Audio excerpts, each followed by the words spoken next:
associates gather on the stand. The trial's a circus, but I've got a plan. Not a grifter, still worse than Dan.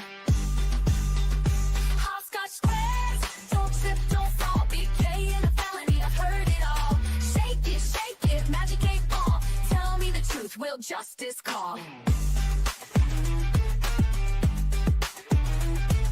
Me be the diva, she's running the show. Two Capone that, yeah, everybody knows. That we're fat, well, nobody knows. What the corn echoes as the chaos grows. My credibility left in a vehicle. Hopscotch squares, don't trip, don't fall. BK in a felony, I've heard it all. Shake it, magic 8 ball. Tell me the truth, will justice call? What the corn echoes as the chaos grows. My credibility left in a vehicle.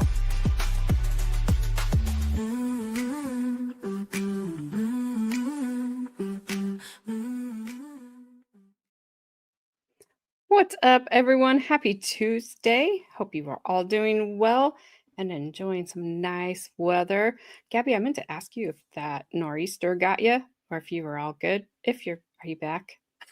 Oh yeah, I'm back. Okay. I'm like the only person who ever rings my doorbell is UPS, and he's just like ready to go, and it's like ding dong, Oh my ding gosh. dong. I'm like, of course that would happen. I was like, hey, are you ready? And then I hear her doorbell. Oh my god.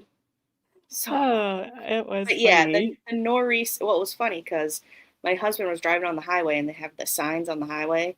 It says nor'easter this week. Blah blah. My husband calls me. He's like, "It's gonna snow this weekend." I was like, "What are you talking about?" He's like, "It's a nor'easter." I was like, "No, it's just rain." But a lot of it. I saw a lot of flooding. I'm like, Yeah, there's a lot of flooding in parts of Rhode Island. Where we are, there isn't, because our house is like on top of a hill and then kind of like goes down. But it has been raining for the past like almost 3.5 days now. ooh, that's depressing. But it's Yeah. that time of year. But it wasn't as bad as they said it was going to be. Good. Maybe that's why they didn't name it. Because they're like, the nor'easter without a name. I'm like, oh, well, be still my heart. I don't know. Can we make it? Someone just put a picture on Facebook. It was like a floating tiny pumpkin down the river. They're just like, oh, nor'easter of 2025. We'll rebuild soon. Just the thing floating. I'm like, yeah. Sure. So annoying. Well, Bri probably is not still here because he left a very early hello. But in case you are, Bri, hello. Chloe said hello. Did you say hey, Muffin? Yeah, I said hey, Muffin. I was reading their pecan back and forth. Oh gosh. Man, It's let's an go ongoing someone debate. in early. Let's go. No more playing 68, AJ. I'm not going to blow you and have you owe me one anymore. Well, thanks. Oh my god. Because I don't want to owe you one. How many Alaskan bullworms have you been involved in? I'm going to say 0. Well, she may or may not have been involved with the Colombian, but we don't know that for sure. Well, don't talk about it. Has not been confirmed. But You see what you did there. I will Google that when I have a minute, even though I don't know that I want to. Please don't. It better not be as bad as last night's. I have a feeling it's worse. Somehow that'll end up on Baker saying that I did it or something. Every time I see that, I read it dang ups. I'm like, what's a dang up? Dang UPS. Yeah. What's up, Ash? Annabelle, good to see you. Hello, Forbit. I'm good. Flash fan, how are you? Luca, hello. Me too. I have 3 of them. They're all like, we'll unalive anybody that comes to the door, or at least we're going to sound like it. I don't know what they would actually do if somebody... I did? Well, thank you, Baker. It did not tell me. It hasn't been doing that. I don't know why. Yeah, it didn't tell me yesterday, and it didn't tell me again today. So, thank you, Baker. And Baker, but it hasn't.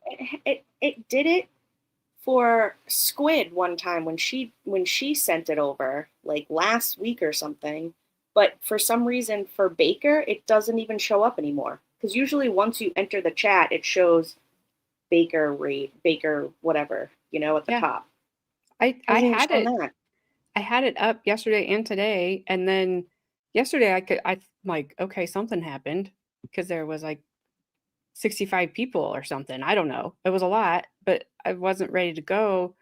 And then today I was actually listening to him at the end of I was watching the end of his stream and he didn't say anything. So I'm like, okay, which is fine. Like nothing like he had no rules out there. They redirected me every day. I appreciate it, of course. But and then I looked when I came down and I'm like, okay, well, that's fine. He didn't end 5 hours ago, but it was a little while ago. Oh, well, Although I see you, feel like Annabelle. he still would have sent his chat over here 5 hours ago. He might have. Yep. Yeah, Luke, she called me during her lunch break too. She'll probably be on here in a little while. She's home. I didn't get to talk to her very long because I was busy, but that's funny. We do have her, I think, on and off for a few more weeks because she's in training for the next 4 weeks, but then she goes to nights. So then she will not be here anymore, and that does suck. But she will entertain us when she can. I am sure of it. So anyway, we are currently covering the weird. It's weird and odd, and I don't know how else to explain it, of the Rachelle Waterman trial from Craig, Alaska. What's up, Puddletown? It is pecan. Think unless it's pecan sandies. Thank you for the super chat, Puddletown. End of debate. I mean, you sided with me, so I'll take it. And a member for 12 months. Thank you so much, Puddletown. Thank you for being a member for 7 months. Dickie, how you doing? Good to see you. I see you kind of just slide in there, being all sneaky like. As she sings Let Me Entertain You. I can't sing it. I know it's been much longer. YouTube's been weird. It took like 6 months off of Brandon. You're half as cool as Puddleton. What's up, Dodo? How you doing? Pecan. I like it. That's right, Chloe. So anyway, back to this oddly weird trial. It's the Rachelle Waterman trial. Again, it takes place in this small, I guess it's a village, I guess, in Alaska. Do they call it that? I don't know. It's about 2,000 people. It's on the, I have a feeling when I say this that Zach's going to appear, but maybe not. It's on the island of Prince of Wales. If you saw Zach and Baker's chat today and it says Prince of Wales, that's because he makes fun of the way I say Prince of Wales. So, what's up, Bree?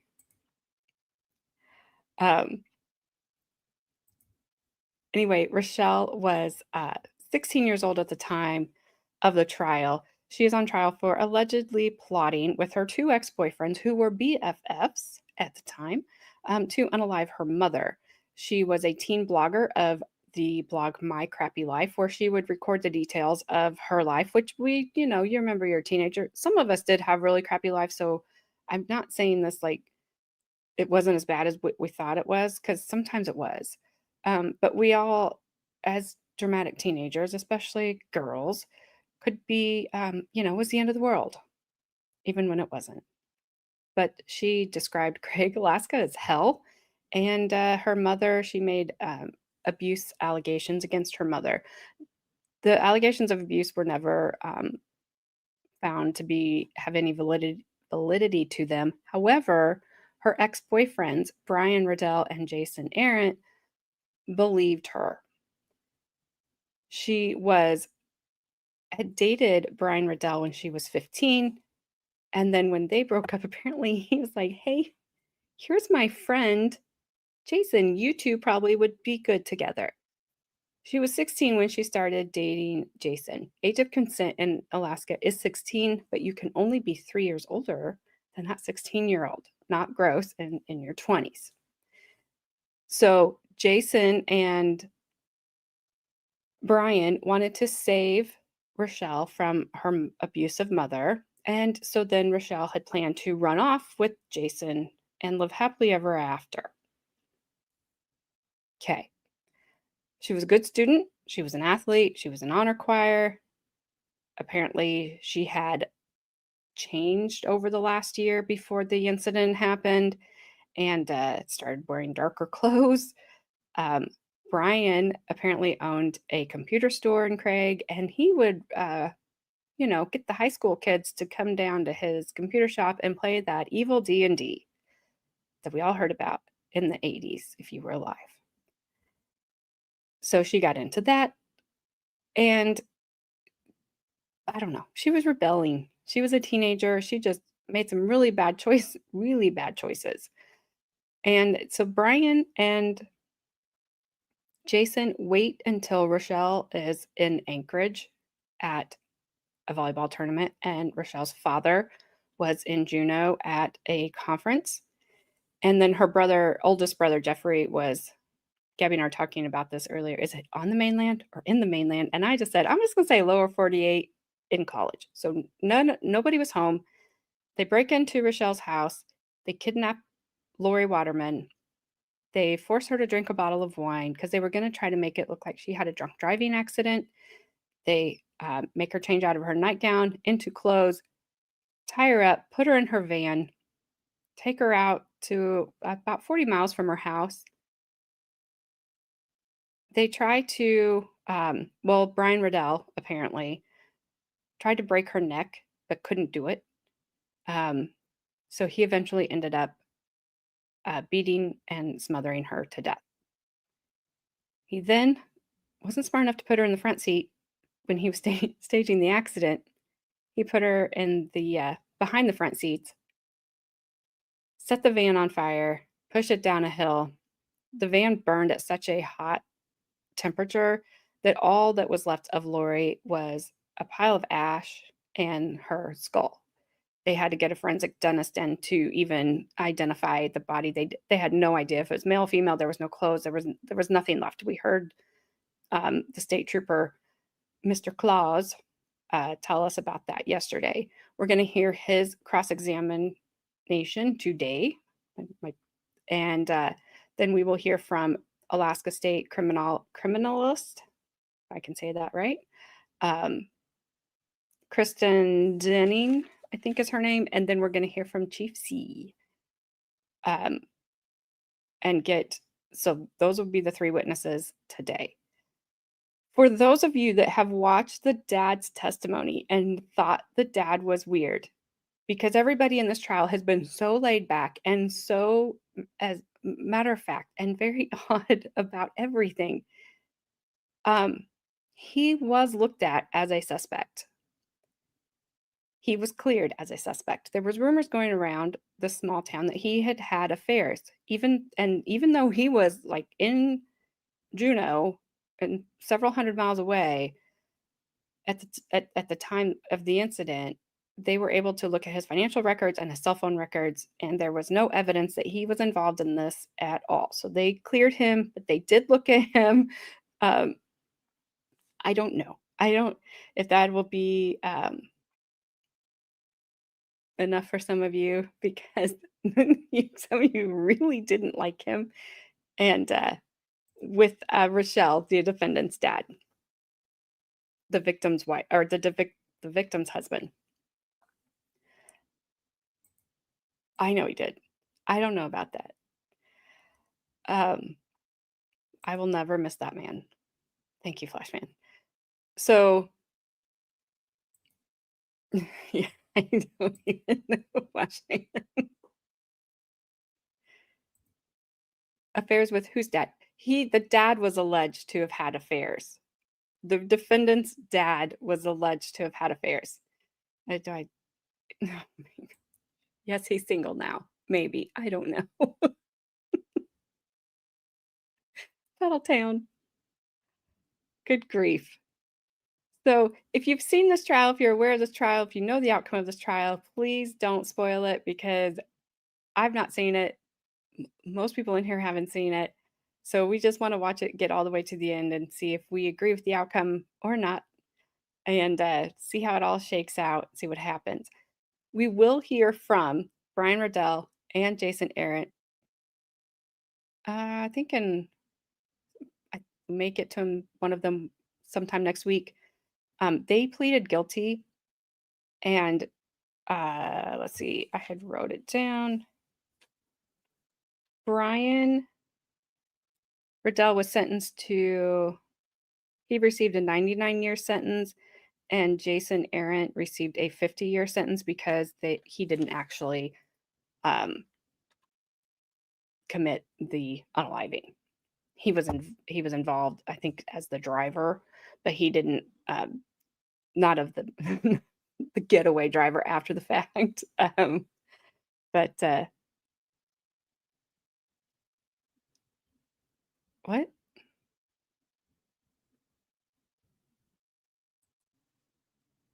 Jason Bryant? Sorry about that. I said Jason Arendt. I don't know who Jason Bryant is. I'm not telling you the result. Brandon. Jason and Brian are two different people. I don't know who Bryant is. I don't know who Jason Bryant is. Sounds like a country singer. It does. Their results are easy because they're going to testify and they're going to tell us their results because they pleaded guilty, Brandon. Keep up, or I'll find that thing that you said I did. Oh, God. Not that thing. Not that thing. The other thing. Not that one. So we have an hour left of Trooper Crazy Eyes, Trooper Claus, Claus. Trooper Cabra? Trooper Cabra. Because that's what it sounds like they're saying when they say it. Oh my gosh, it's been so crazy. What thing? His thing? Oh, this thing. This thing here, an Alaskan bullworms. I've not looked it up yet. I don't want to be involved. In fact, I'm scared now. I feel like you should be, kind of. I'm trying to respond to your other thing. Well, there's so many things floating around here. I don't even know what to do. Well, She must have sometimes pot you again. have to.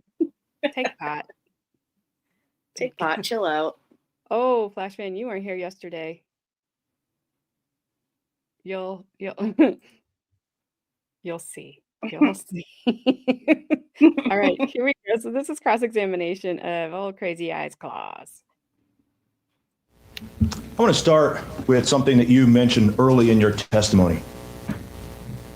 You started by discussing how when you realized that this was Lori Waterman's van, you thought of Mr. Arendt because there had been some tension there. Remember that? Yes, sir.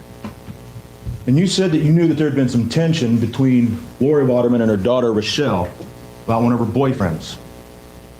Remember? Yes, sir. That boyfriend was Jason Arendt. Yes, sir. And you said that there had been tension because Jason was so much older than Rachelle. Yes, sir. And you said that that was appropriate for a teenage mother to be concerned about her daughter. Maybe you said it wasn't appropriate for, maybe my memory is mistaken, and you said it wasn't appropriate for an older man like that to be dating a teenager. I believe that I said that it was inappropriate for a younger girl to be having a relationship with a man that old. And that was the cause of the tension. That was the cause of the tension. But it was good for Ms. Waterman to be concerned about her daughter. Yes, sir. Right? Okay. Now, you have been a trooper for, what, 18 years, I believe you said? Approximately, yes, sir. And of those, about a dozen years or so have been on Prince of Wales Island? Yes, sir. And you testified at one of the search warrant hearings that you have been involved in the investigation and prosecution of several major felonies, right? That's correct. Do any of those ever include sexual assault? Yes, sir. How about sexual abuse of a minor? Yes, sir. It's a crime in Alaska to have sexual intercourse with somebody under the age of 16 if you're more than 3 years older than that person, isn't it? Yes, sir, it is. And if that came to your attention, you certainly would investigate it, right? Yes, sir. It's also a felony for somebody that's an adult to provide alcohol to a minor, right? Felony, sir? Believe they changed it to a felony after the police officer in Anchorage was killed on the high-speed chase? You remember that? I don't know whether. Would you agree with me that it is at least a crime? Oh, yes, sir. Would you agree with me that that is something that you would investigate if you found out? Yes, sir. Now, have you gone to any of the law enforcement training seminars that deal with manipulative child sexual predators? How to identify and investigate and apprehend them? I've been to many training sessions. I don't recall one that was entitled manipulative child sex offenders or whatever it is you said. Child sexual predators. So, But have you been to training to find out how to investigate and apprehend people that prey on young children? yes, sir. Would you think that a 25-year-old man that provides booze and cigarettes and drugs to somebody that's under the age of 16 might be somebody you would look at as potentially a child predator? Yes, sir. If you knew of a situation in which teenagers would get together and play video games, and there were one or two people there that would be substantially older, 10 plus years older, and would provide people with booze and drugs and porn and cigarettes, would that concern you as a law enforcement officer? Yes, sir. If you found out about that, would you investigate that? Yes, sir, I would. If you investigated that and you found out that this person had also been having sexual relations with somebody under the age of 16, would you have prosecuted that? Yes, sir. Have you ever dealt with cases like that, with older men that are having sexual relations with somebody under the appropriate age? Yes, sir. Why do we have laws like that in Alaska? I don't think I can answer that question. Why do you think it's not appropriate as a trooper? I'm going to object as to the relevance of this. Objection sustained. Would you agree with me that somebody that is under the age of 16 is not emotionally equipped to perhaps make some decisions? Objection again. Speculation. No, I think that it's appropriate if we can approach. No. We can take it up at the break if you like, but the objection's sustained.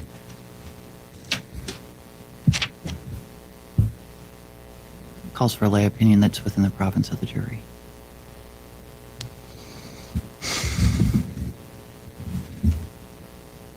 Let me ask you this.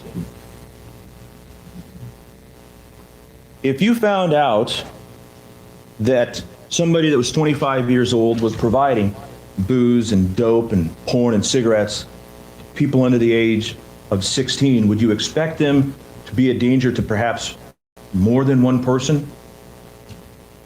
Yes. Would you think that our children would be better off if somebody like that was apprehended and in jail?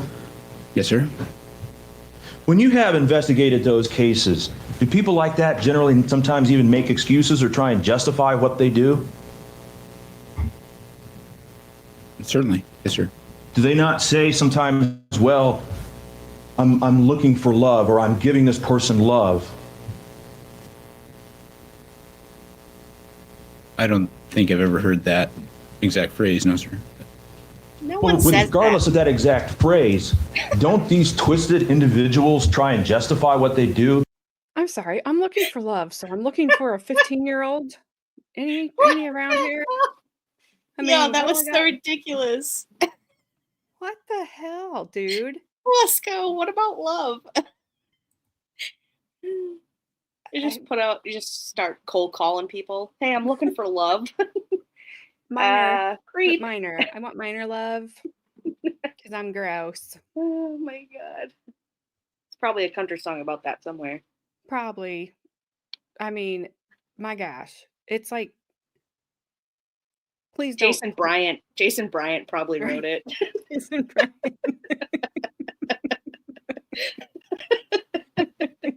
Flashman, you begged me to do this one. You better stay awake. I will come wake Right? you up. I'm not that far from DC. I could take a drive. Oh, that's because He's quoting Hart. What about love? Don't give me a copyright. It is a bit of a won't. stretch. Looking for love in all the wrong places. It's a country song. Wow. Look at all these. That's not nice. What? I ain't putting that up there. That's not nice. That's not nice at all. It's all right. You can't see it anyway. I am this guy's already generally have liked his questions because he at least asks some that make sense to the case. But right now he's getting on my nerves because please don't blame D&D. His beard looks like one of those things that you would, the flat things with the guy with the face. And then you'd pull the like stuff with the little pen up to it to make the goatee. Oh, That's what his little goatee looks like. magnets. Yeah. It's very like, I don't know, just reminded me of that. Yeah, he's kind of pissing me off because Love is a no, she's not old enough to make grown-up decisions. No, she's not. She could have paid the consequences for those decisions that she made when she was 15 and decided to be sexually active with a 24-year-old, and then 16 and decided to be sexually active with his best friend, also 24. Fortunately, she did not. She just, No. But it's like, yes, the Magnet Man. Takes one to know one. There's Yes, all the kinds- Magnet Man. Yes, that's the one. I remember. I used to play with that thing all the time. It was a car toy when I was a kid. Also, my Polly Pocket was a car toy as well.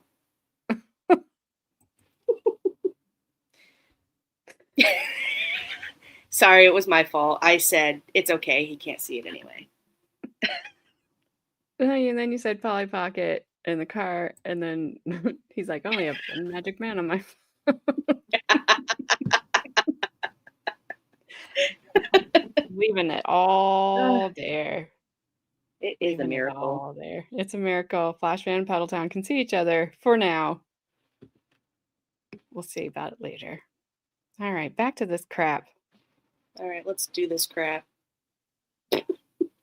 By phrasing it in that way, couching it in that manner? If the question is, do they try to justify their actions? Yes, or they do. And is one of the ways that they try and justify their actions by saying, well, I'm in love with this person, or that I'm providing them love, or I'm giving them some sort of affection? I don't recall ever hearing anyone say those exact words, no, sir.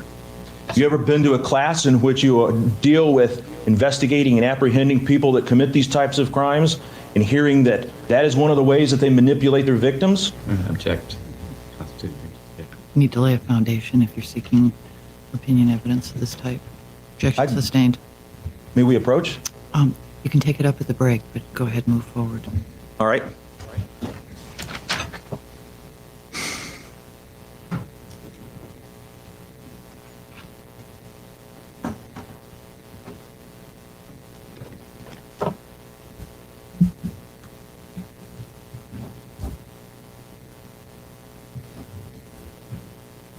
Near the end of your testimony with the government's lawyer, you addressed some letters that Mr. Arendt had written, and you said, I think, that you had read them all, Yes, right? sir. And you said you were also familiar with some of the letters that were found on Mr. Arendt's computer. Yes, sir. Now, there were letters that were found on Mr. Arendt's computer that were not recovered from the Craig High School, right? I don't know. You didn't have any part in that part of the investigation? I didn't compare one letter to the other. I saw the letters from the Craig High School, and I saw portions of the letters, and they appear to be very similar. But I didn't go word for word or anything. You have no idea whether Rachelle, in fact, read those letters, do you? No.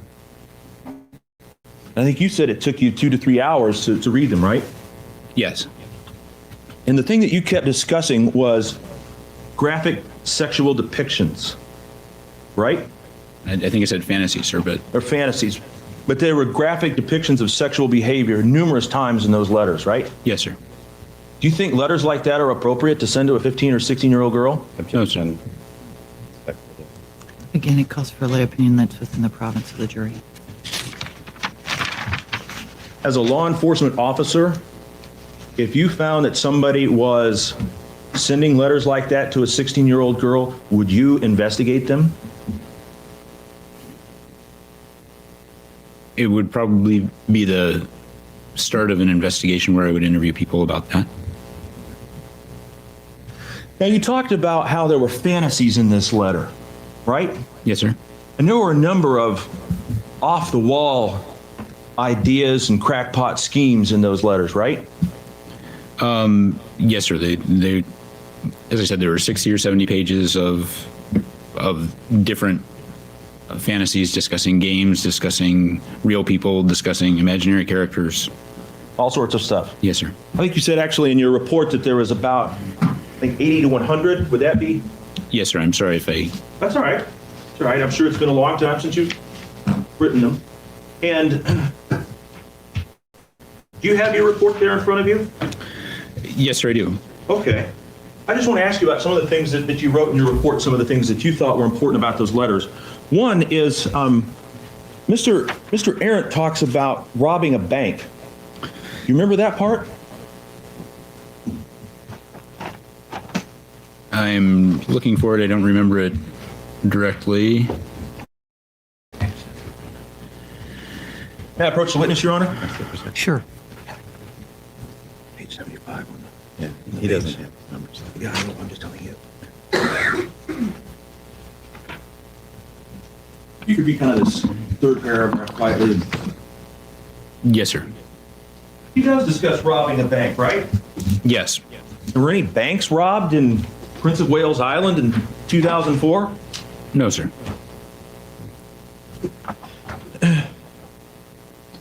If Rachelle Waterman had walked in and handed you these letters and said, I think that Jason Arendt might be considering robbing a bank, and you look at how he's writing all of this free-flow, stoned narrative, would you take him seriously?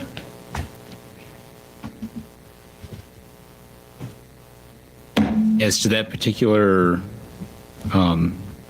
question, I don't know. I think it would be, as you said earlier, it would be the starting point for an investigation in which I would interview Ms. Waterman and interview Mr. Arendt and try to find out what part of this was going on? Was real. Okay. That's a dumb question. If somebody came to you with a letter that said somebody was going to rob a bank, you might look into, well, are they really going to rob the bank? But now you've got letters from somebody who was missing and is now found unalived.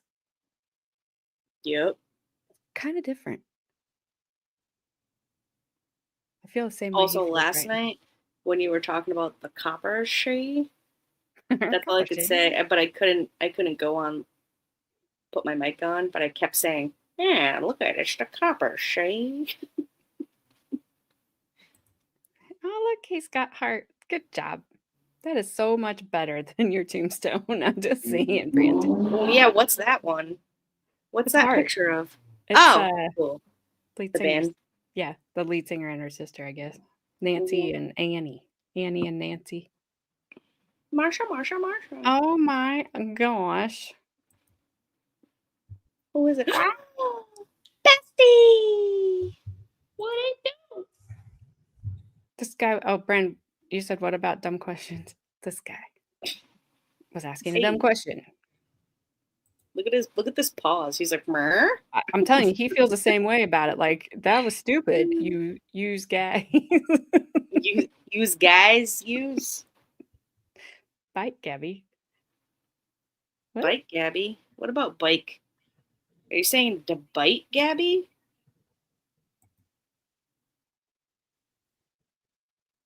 Carmen, Yeah, just so you know, that's Flash fan. Oh, I could tell by the picture. Yeah, well, not just that, but it has the word shrimp in it, so. Yeah, that's true. All right. Well, Carmen, this guy's asking dumb questions. I'm already mad at Cross. So, There was a enjoy. bike in your background? There's no bike. Oh, like somebody, a loud car or something went by. Oh yeah, that was loud muffler car dude that drives by my house every single day. Are you gonna ride your bicycle with no handlebars? Yep, and I'm also gonna wear my sunglasses at night so I can see. This is is this guy really the stupid look? And this is this Yes. guy's look, but yes, I'll give you that one. And also, is the defense attorney named Jeff? I don't know. My name's Jeff. Oh god. I don't know. No seat? No. Only in your No. dreams. Only in your dreams. Yeah, ouchie. I'm gonna shut up now. I'm gonna hit play now. Good to see you, Carmen. Glad you joined us. Yep. But certainly, as you described, there's a lot of fantasies in those letters, right? Yes, sir. And I think you even described sexual fetishes. I'm not sure which ones you're referring to or which section about this.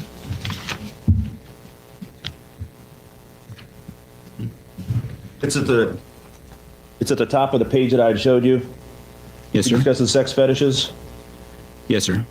So this is not even in one sense, quote, normal sex, right? I'm going to object, Your Honor. He's the one that described it as a fetish. Why don't you ask him what he means by a fetish? Do you remember what you mean by a fetish? There were long paragraphs discussing sex. I didn't think that was an appropriate thing to put in my police report, so I described them like that. If we wanted to refer to what exactly that meant, you'd have to look at the letter. That's fine. I mean, I think that we could agree that this is something that would be more appropriate for Hustler magazine than to send to Rachelle, right? Yes, sir. Okay. I'm going to object to that last question. Again, he says normal, and it's speculative as to what's normal. Well, I'll allow that lay opinion over. Okay. Go ahead. He also talks about how he gave Ms. Rachelle marijuana, right? There's discussion of drugs throughout, and he does discuss providing marijuana to Rachelle. And that certainly is a felony, isn't it? Providing somebody under the age of 18 with a controlled substance. Yes, sir. He discusses Ian Lindrum and says, I would like to tear his fucking eyes out, actually, right? Yes, sir. Now, actually, Ian Lindrum came to you in this investigation, didn't he? Yes, he did. And he told you that at one point You're second. deals with. Are you going to tie it up? I am going to tie it up. Mr. Lundrum's going to testify. Mr. Lindrum is going to testify, but I'm going to. I can approach the bench and give the answer if the court wants. I prefer not to have bench conferences if we can avoid it. Why don't we move to another area? We can take that up at the break. I'll make a note on that as well. In short, Mr. Lindrum was never physically assaulted, was he? I don't know. I didn't hear of any direct assault on Mr. Lundrum, no. He wasn't harmed. Nobody beat him, right? So far as I know, and Mr. Lundrum lived in Craig, and it's one of those jurisdictional things. If an assault had happened in Craig and had been reported to the Craig police, I might not know about it. He did not report an assault to me. If there had been an assault on Mr. Lindrum that was committed by Mr. Arendt or Mr. Riddell that was tied to this investigation, you certainly would know about it, right? I would think so, yes, sir. And you don't know about any assault No, on Mr. Lindrum, do you? No, sir.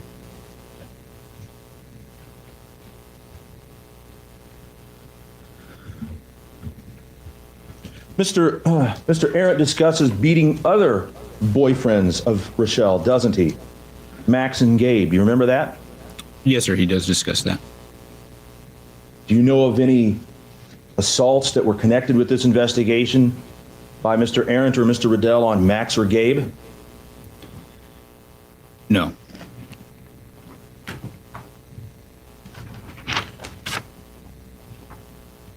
In fact, I think that you summarized those, 100 some odd pages in about 2 pages, right? Yes, sir, I did. And in that time, you used the word fantasizes about 13 different times. Does that sound about right? I didn't count them. Would you have any reason to disagree with that number? No, that seems about right. Just one big pot-fueled fantasy. And as I said earlier, there's real people involved here. He talks about future plans. He talks about things that happened in the past. And he talks about fantasies. I want to talk to you a little bit about this investigation. You first talked with Mr. Arendt on Wednesday, November 17th, right? Yes, sir. You talked with him in the morning. I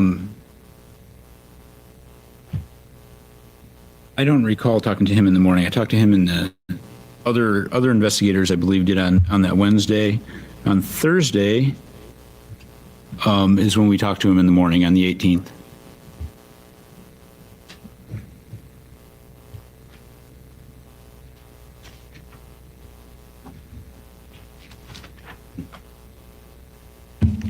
May I approach, Your Honor?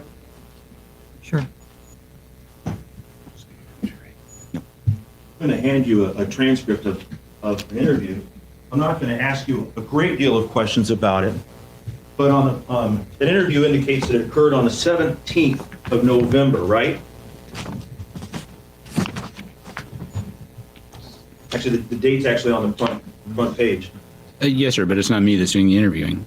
It's Investigator Sims. I'm sorry. You actually are on the interview in the evening, right? Yes, sir. And you reviewed the interview with Investigator Sims as part of your dealing with this case, right? He synopsized the interview for me. He came and told, we had a briefing where the investigators met, and the investigators told us what they had found from the various witnesses.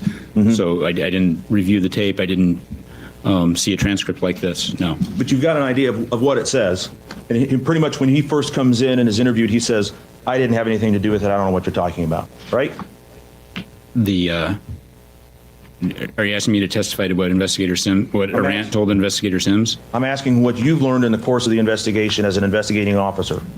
My impression is of that first interview that he provided a nonsensical alibi, that he denied having anything to do with the crime, and that his alibi was inconsistent with that provided by the person he said he was supposed to be with, Brian, and basically that Investigator Sims and Trooper Blajeski believed that they'd been lied to about their whereabouts That night. the evening of the murder. Yes, sir.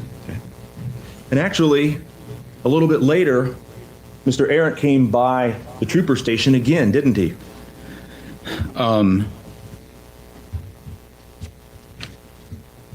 You'll have to clarify for me the dates. And we talked several times, the 17th, the 18th, and the 19th. So I'm not sure which one you're talking about.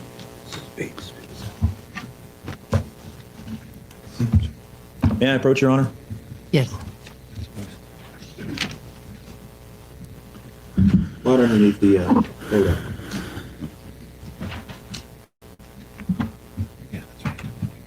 Yes, sir. Okay. So after he was interviewed Wednesday morning, he came back on his own accord a little bit later, right? Yes, sir.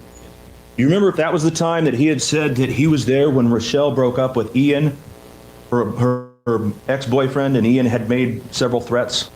Once again, I didn't speak to Jason except good morning.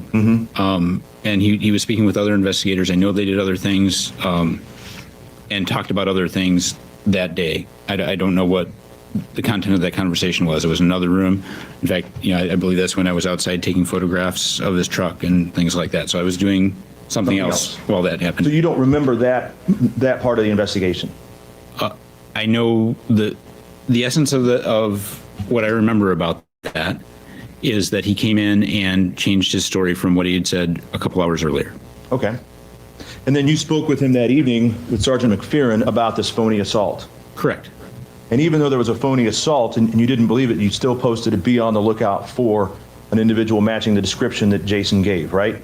Correct. And while you didn't believe it, it was better to err on the side of caution, right?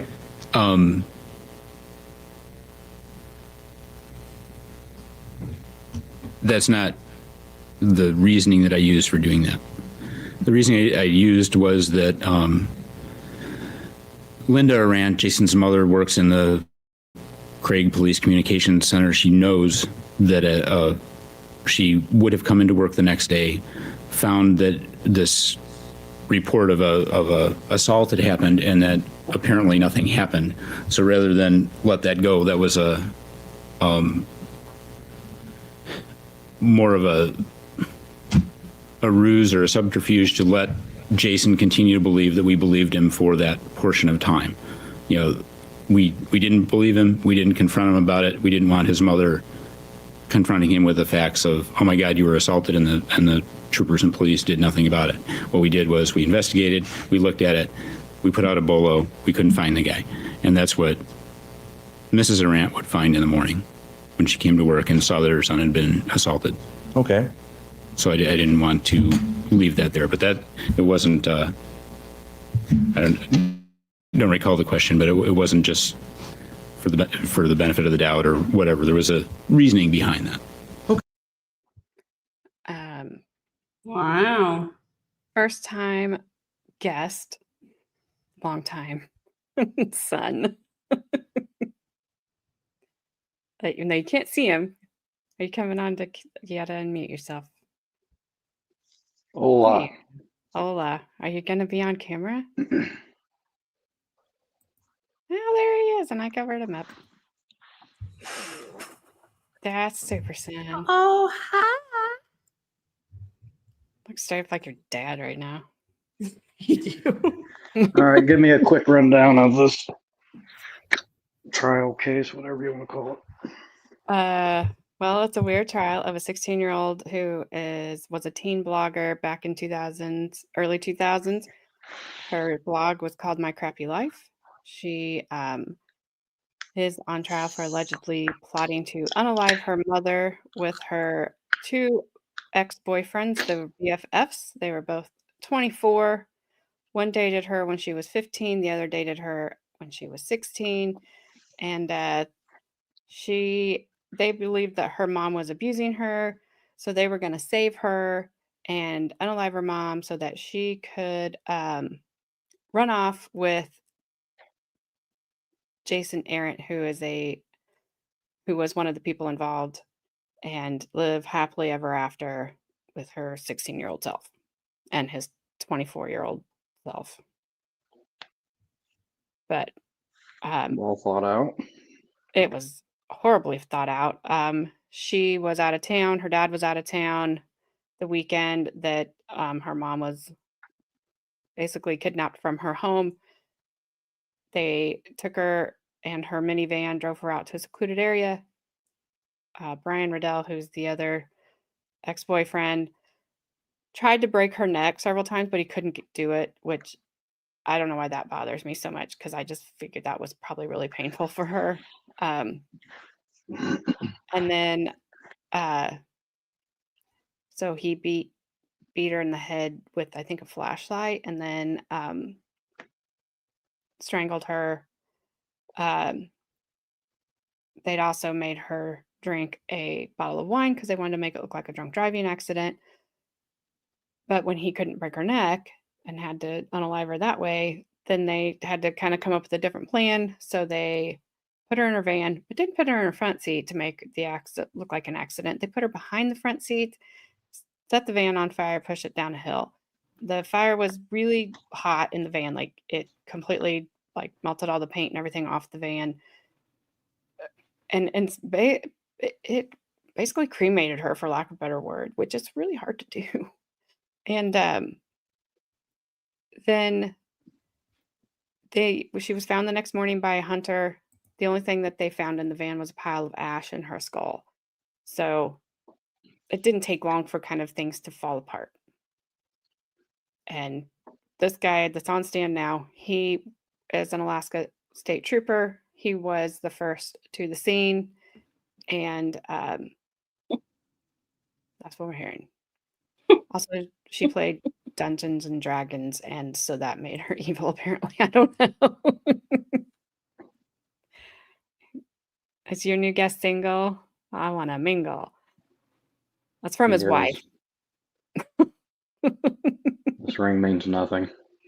Ah, Brandon. Why is Bree's husband in orange and Jailfrey's hating his awful wife? What's up, Prince of Wales? Thanks for changing your profile picture back to crazy eyes. Yo, I feel like this is a real picture of Zach, though. Like, this is really what he looks like in real life. No wonder why your dog hates you. Aw. Just kidding. Hello. Yes. We awaited your royal hiney. I said you were going to show up when I said Prince of Wales. Everyone's having like the perfect timing Well, if tonight. she was tall like Wilt Chamberlain, they might have gotten away with it. Aw. True that. Wow.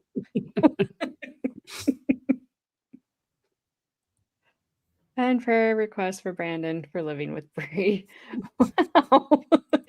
Jeez. I'm feeling a Zach, you're a dick coming in. coming in right away. If I'm not mistaken, though, Zach did start this feud with Bree. I think He you may did. have. He did. Unlikely. No, I was witness to it. I was witness. Your eyes deceived you. No, I didn't look into her eyes.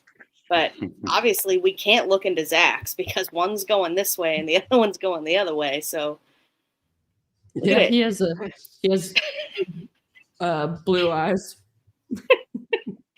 One's blue and one's around the corner. One blue that way, one blue this way. Yes, exactly. Well, Zach, I don't know. I'll never be able to prove it. She insulted your intelligence? No, she didn't. I mean, come on. Let's be real here. I know where you sleep. Frank's he is getting to know the family dynamics bit by bit as he awaits my divorce. Oh, Frank, by the way, Gabby relayed your message. Thank you for the wishes this morning. I appreciate it. That was hilarious. What's up, Side Eye? Good to see you. Side-eye. Oh, you guys. Zach's like, You I know don't what? have any intelligence, and AT1 says you can't insult something you don't have. Bravo, AT1. Bravo. You know, And Pedaltown can move one eye independently. Not like I kind of believe that. like a chameleon. From the heart, Carmen. I appreciate it. I did. I'm tired, but I did. Working girl, she's tired. All right, back to She's a Crazy working Eyes. girl. She's a working girl. She's tired. Did I seriously pause him like that again? Ooh. You've done like 3 Oh. for 3 on that. Look Wow. at. Also, I can't unsee the shortened side of his mustache. I mean, know. Seriously. You pointed that out yesterday because now I can't unsee it. I It's feel was just it there? sticky? No, I don't think it was. I don't know who it was. I can't didn't remember think Sticky now. was here yesterday. I can't remember, but That's that's okay. all I can see now. Yeah, and I also thought that was a lobster bib. Seriously, from far away, it does. It looks like a lobster bib. I had to do a double take. So I'm like, why is he wearing a bib? Like, is he about to eat a friggin' sub or something? What's going on? They were like, oh, I forgot. Back from They're lunch. about to fix his mustache. They just put a bib on so it doesn't catches the hair at the bottom. Gross. I don't want any mustache hairs anywhere. I don't even want them caught. Just send them away. Although this guy does look very serious about a mustache ride. That's all I gotta say. Oh. He looks serious Zach about a looks lot of- confused. Zach just looks confused. And I bet he can pull an ace of spades out your ear while twirling a six gun. Well, she. We'll have to ask his chief, she. Kappa, she. Kappa. I wonder if when that guy arrests people, if he's like, just pot? Rookie. Look at my eyes. You got to get into those big boy drugs now. Oh my God. Whoa! All right, back to this is just I am disappointed. I'm not. All right, here we go. Okay. And then that evening is when you were present for the second interview with Rachelle. Yes, we interviewed Rachelle at the Craig Police Department. Okay. We'll get to that in just a second. The next morning on the 18th, that's when you interviewed Mr. Arendt again, right? Yes. And this was essentially his fourth statement to the police. I haven't been counting, but Well, he had one Wednesday morning with Trooper Sims and Blujeski. Right. Then he had one where he came in and talked, around noon. Mm-hmm. And I think that was also with Trooper Sims. And then he had the one Wednesday evening with you and Sergeant McPheron, right? Right. And so this would have been his fourth one then, right? Right. And we called him and asked him to come in, and we were going to confront him with some of the evidence that we had discovered. You're going to tell him that, hey, we really don't believe this assault story. Correct. Among other things. Among other things. And he was steadfast in the assault story for some time. Short time, yes. Several minutes of 10 or 15 minutes. Yeah. And then after that, when he finally did deal with this, what he said was, I gave the person involved a ride, didn't he? Not talking about the school assault, talking about the murder. Yes. Right. Yes, I gave the person involved with the murder a ride. Yes, sir. He didn't talk about any plans made ahead of time, did he? No, sir.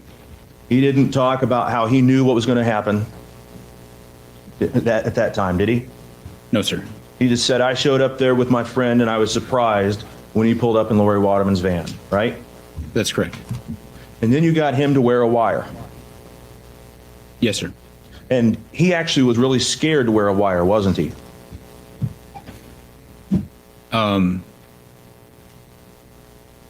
He was afraid of Mr. Riddell.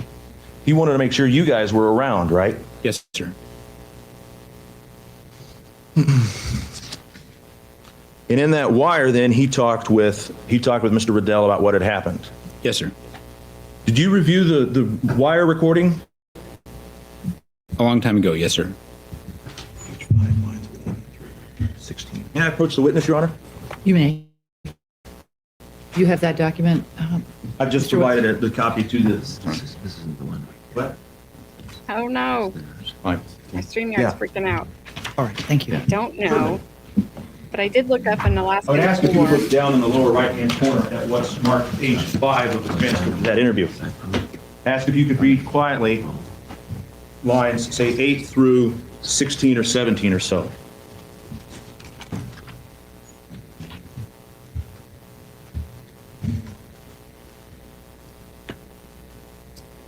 Yes. You remember a bit better now what Jason had said and Jason and Brian had said in the wire? Yes, I mean, there's a lengthy transcript here, and Certainly. this appears to be accurate. And pretty much near the start of the interview, Jason says that they're all over Rachelle. And he says she had nothing to do with it, right? And Brian says, not that I know of. Isn't that right? Yes. Page 5. Lines 8 through 16. And in fact, they don't really discuss Rachelle a whole bunch in this wire, do they?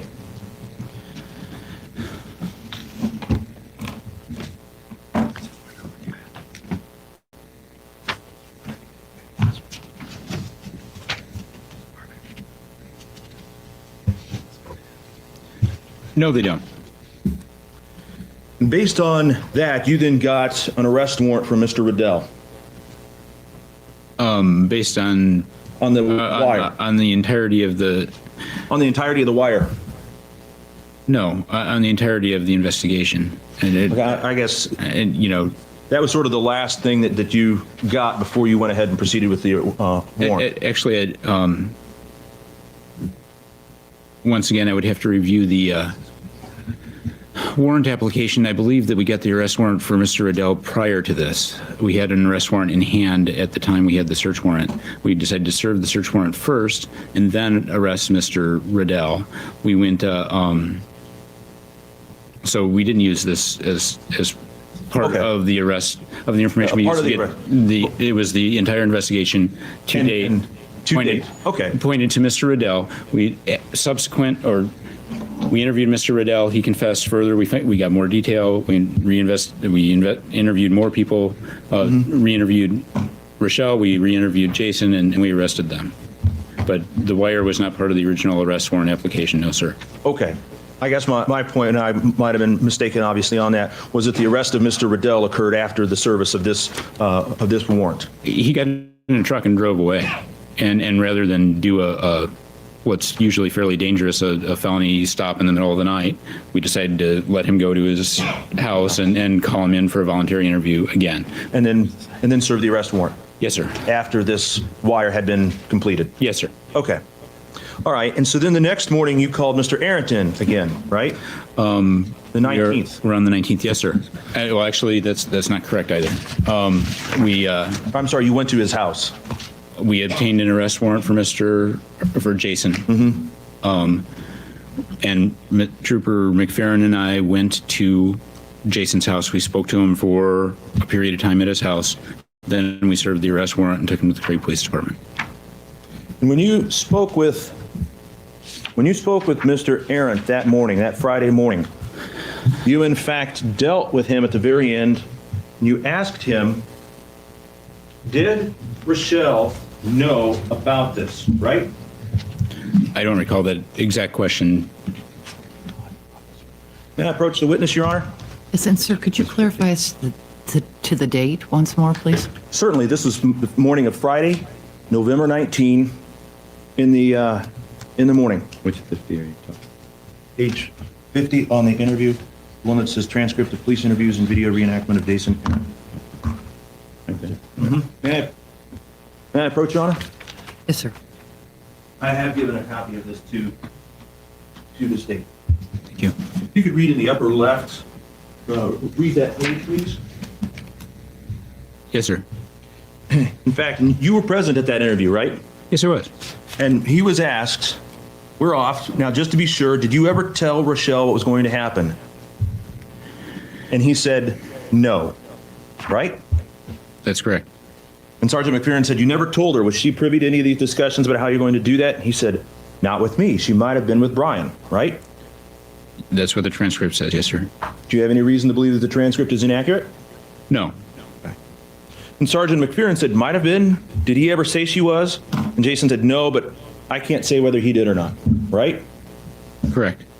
And so at that point, you then went to interview Mr. Riddell again. I believe that was your testimony? Yes, we did the administrative things of booking Jason into the jail, and then took a break and then interviewed Mr. Riddell. And while you were interviewing Mr. Riddell, that's when Officer Habib of the Craig Police Department came in and said, you need to re-interview Jason Arendt, right? Correct. And he said, Jason is now saying that Rachelle wanted this. I don't remember what he said. I know that he said that he had the impression in my mind is that it was important that we do it, that we re-interview Jason because he had not told us the whole story the first time and was now prepared to confess more fully.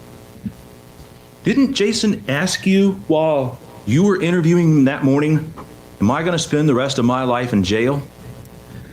I don't recall. I can refer to the transcript if you can point me to the correct page. Certainly. It's on the bottom of page 44 and the top of page 45 on that transcript.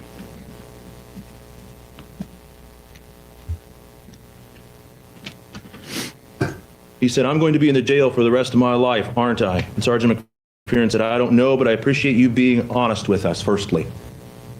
You see that? Oh, I must be on the wrong page. I'm sorry. That's all right.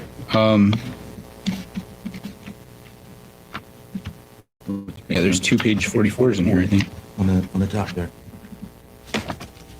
Yes, sir. He did wonder whether he was going to be in jail for the rest of his life, right? Yes, you did. Now, you are one of the main investigating officers on this case, right? Yes, sir. And as part of being an investigative officer on this case, you are familiar with what happens throughout the progress of the case, right? Yes, sir. And you're aware that Mr. Riddell has pled guilty to the crime of murder in the first degree, right? Currently. Currently. Yes, sir. And Mr. Arndt has pled guilty to the crime of murder in the first degree, right? Yes, sir. And Mr. Riddell is going to get a sentence of 99 years, isn't he? I don't know what the agreement is exactly. No, sir. You don't know that agreement? Do you know that Mr. Arndt is going to get a sentence of 50 years? I don't know the agreements. I didn't see the agreements. Have no idea about that. I know that they pled guilty to 1 charge each and are getting, basically will be in jail for the rest of their lives. Do you know anything about parole eligibility? Not the specifics, no, sir. All right, then I will address that with another witness. Now, it was after Mr. Arndt talked with Officer Habib that he started saying that Rachelle was involved, right? Yes, the interview on the 19th was more honest than the other interviews. In your opinion? Yes, sir. You weren't there. Maybe that young man, or maybe that adult man is going to say something and manipulate that young girl into doing what he wants.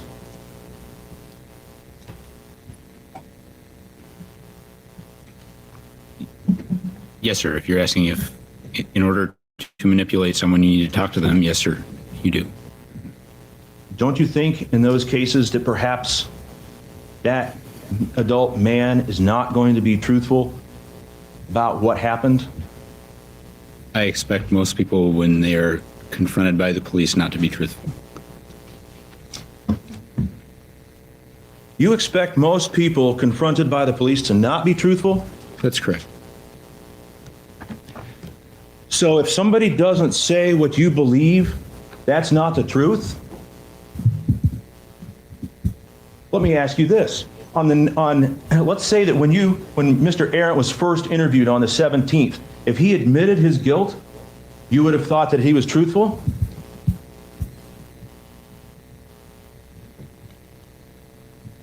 If he told me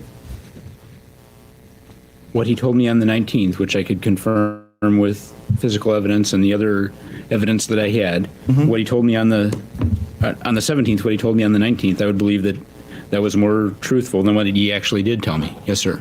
And you were able to confirm that, like you said, with physical evidence? Yes, sir. Okay, now in this case, there is not one single piece of physical evidence that ties Ms. Waterman to this case, is there? Unless you include documentary evidence. Those are statements, right? Well, we have computers with letters on them that we have handwritten letters. So they're people are saying and communicating, right? Well, they're physical, tangible objects that show that communication, sir. Okay, but gel prints, you're not going to have any gel prints that are going to match Rachelle Waterman out at the scene of the crime, are you? No, sir. You're not going to have any of Rachelle's DNA on the flashlight that was used to kill Lori Waterman, are you? No, sir. You're not going to have anybody that can walk in and say, I saw Rachelle Waterman buy this bottle of wine to force her mom to drink, are you? No, sir. You're not going to have anybody that can say, I saw Rachelle Waterman buy duct tape and towels to bind Lori Waterman, are you? No, sir. All you're going to have is the word of Jason Arndt saying, Rachelle Waterman told me to do it, right? No, sir. Whether he says it on the computer or whether he says it in handwriting or whether he says it, aside from Rachelle Waterman's statements, that's all you have, right? No, I believe that the totality of the evidence from Mr. Riddell, from Mr. Arndt, from all of the physical evidence that we collected, from Rachelle's statements to us, all of those things lead to that conclusion, not just Jason's statement. Well, Mr. Riddell said to you that Rachelle had nothing, that he had never talked to Rachelle. He said he hadn't talked with her in several months, right? Yes, sir. He did say that. And he said, I don't know. He said Jason was the go-between, right? Yes. He said, all my discussions were with Jason and I relied upon what Jason said. In essence, yes, sir. Okay, so Mr. Riddell cannot give you any confirmation that Rachelle ever said to Jason, I want my mom dead, go do it, can he? I believe that he can through those contemporaneous things. Jason told me that this happened at this approximate time. I believe those things do lead to that conclusion. My question, If we could, I'm sorry to interrupt, but I need to take a break, so if we could. okay. And ladies and gentlemen, this will be a little longer break because I want to talk to council about one or two things. So we'll reconvene at 20 minutes before noon. Please remember the admonition, keep an open mind, don't discuss the case even with one another, no contacts with the parties, witnesses, or others, and we'll see you in about 15 minutes. We continue on record without the jury present, and a couple of things. First, to go back to the objections where Mr. Wells asked to approach the bench. To the extent that that can be avoided in the presence of the jury, I try to, but I will never release a witness until you've been able to make your record or further argue a point. Okay. I'm sorry, Your Honor, I just was in a 2-month trial where every time there was an objection, the judge wanted us to approach the bench. So I'm sorry about that. It's no problem. Sometimes approaching the bench works, but I try to avoid it to the extent that it's possible. Okay.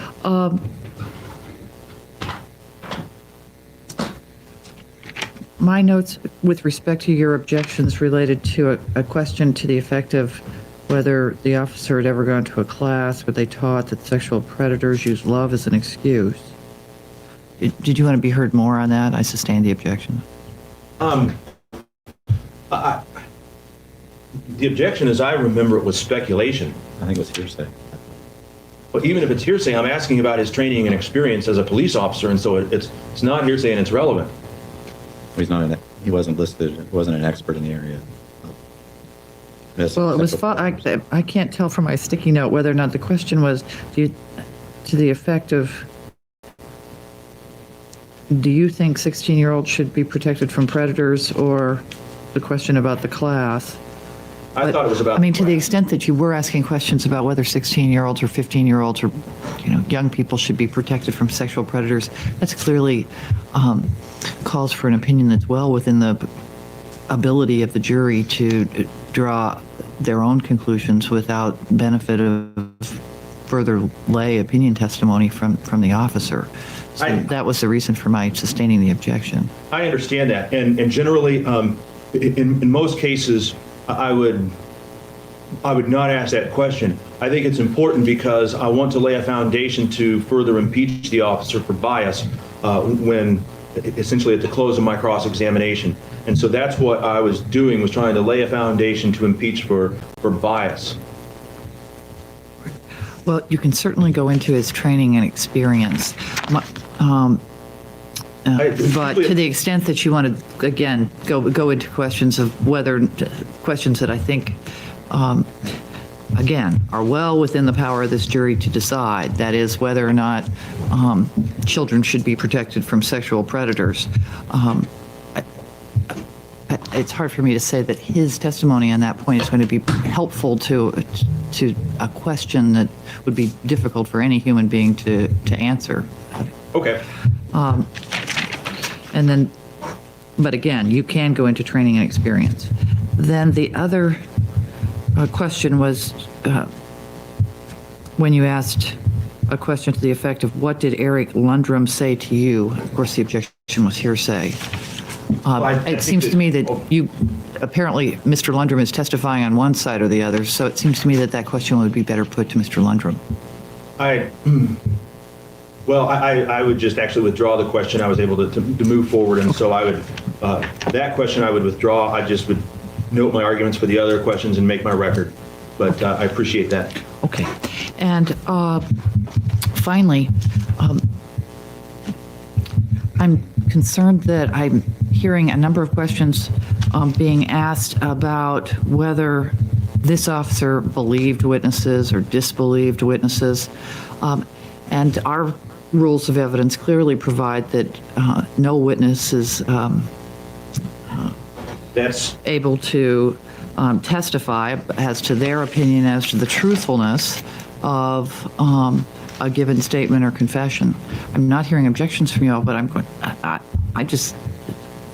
don't think it's appropriate for either of you to ask those questions. I think it's come out sort of inadvertently once or twice, but then it seemed as if we were actually having direct questions along those lines, and we don't have human polygraph tests.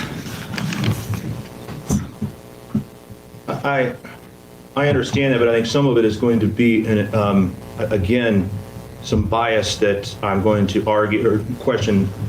I'm just not going to allow witnesses to testify about whether or not they believed or disbelieved witnesses, whether it be Mr. Arant, Mr. Riddell, or Ms. Waterman. I mean, I certainly would not think it appropriate for witnesses to be testifying about whether they believed or they disbelieved what Ms. Waterman had to say. This Court of Appeals and the Supreme Court have spoken on this point a number of times, and so I don't see an exception to that rule that prohibits opinion testimony about whether a witness should be believed. That's up to the jury. Okay. But is there? the court wants to instruct the jury. That's fine. I have no opposition. That would be fine. Do you want me to give a special instruction? That might be appropriate, given the court's concern, just to be clean. Mr. West, do you want to be heard on that question? What would be the instruction you were going to tell him? I don't know. That was going to be my next question. What's the instruction you're suggesting? I would say that it's that the decision about whether a statements are true or false is solely in the purview of the jury, and the jury should not consider one witness's opinion about the truthfulness of another witness's statements or another person's statements. I don't know if the state would object to that or. I don't have a problem with it. The only witness I ever asked about that was with the assault report, which even Mr. Rand is going to testify was false. So, I mean, that's the only time I didn't mention it with any of the witnesses or anything. And I felt like that was somewhat inadvertent, but it struck me that we're traveling down a very dangerous path when we start asking detailed questions about whether someone believes or disbelieves a given statement. But I don't ask that question of generally of witnesses, so but that was the only time I did it on this one, but there was kind of unique circumstances because even Mr. Iran will testify it was false. That was like, I don't do that, Judge, kind of statement. Like, oh my God. It wasn't me, Judge. I swear I don't do things like that. Also, I don't speak up, and I put you in a bad pause, and I think you are getting ready to give somebody an Alaskan corn dog or maybe an Alabama Hot Pocket. I'm not sure. But I looked them both up, and they're nasty. I don't even know why he was sitting there asking, do you know what their plea agreement? That's not his job to know what their plea agreements are, or if they have parole, or if they don't. That's just dumb. Hello. Hello. Hello. Alabama Slammer. I'm not looking anything else up. I also feel like isn't that a drink, Alabama Slammer? I don't know, but after I looked up the Alaskan corn dog and the Alabama Hot Pocket, you won't get me to drink anything that is like a milkshake or especially a chocolate milkshake in a very forever, ever again. He started off with all you something need to know is just saying the names of those things, and you could already imagine what they're about. The Alaskan bullworm thing came back as something on SpongeBob, so that was like a nice one. And then he was like, and here you go. I bet it had something to do with Sandy. He gave her a Sandy. Ew. Oh. A Sandy. A Sandy shit. Ew. Dang. Glitter bomb. Glitter bomb, girl. Yas, queen. They all three could just slide right into each other, Luca. Yeah. It's a slip and slide for sure. I am saying nothing else. And it would probably start with what Puddletown put, or end with what Puddletown put. It's so gross. Who comes up with this? And who does it? That's the thing. Who does this?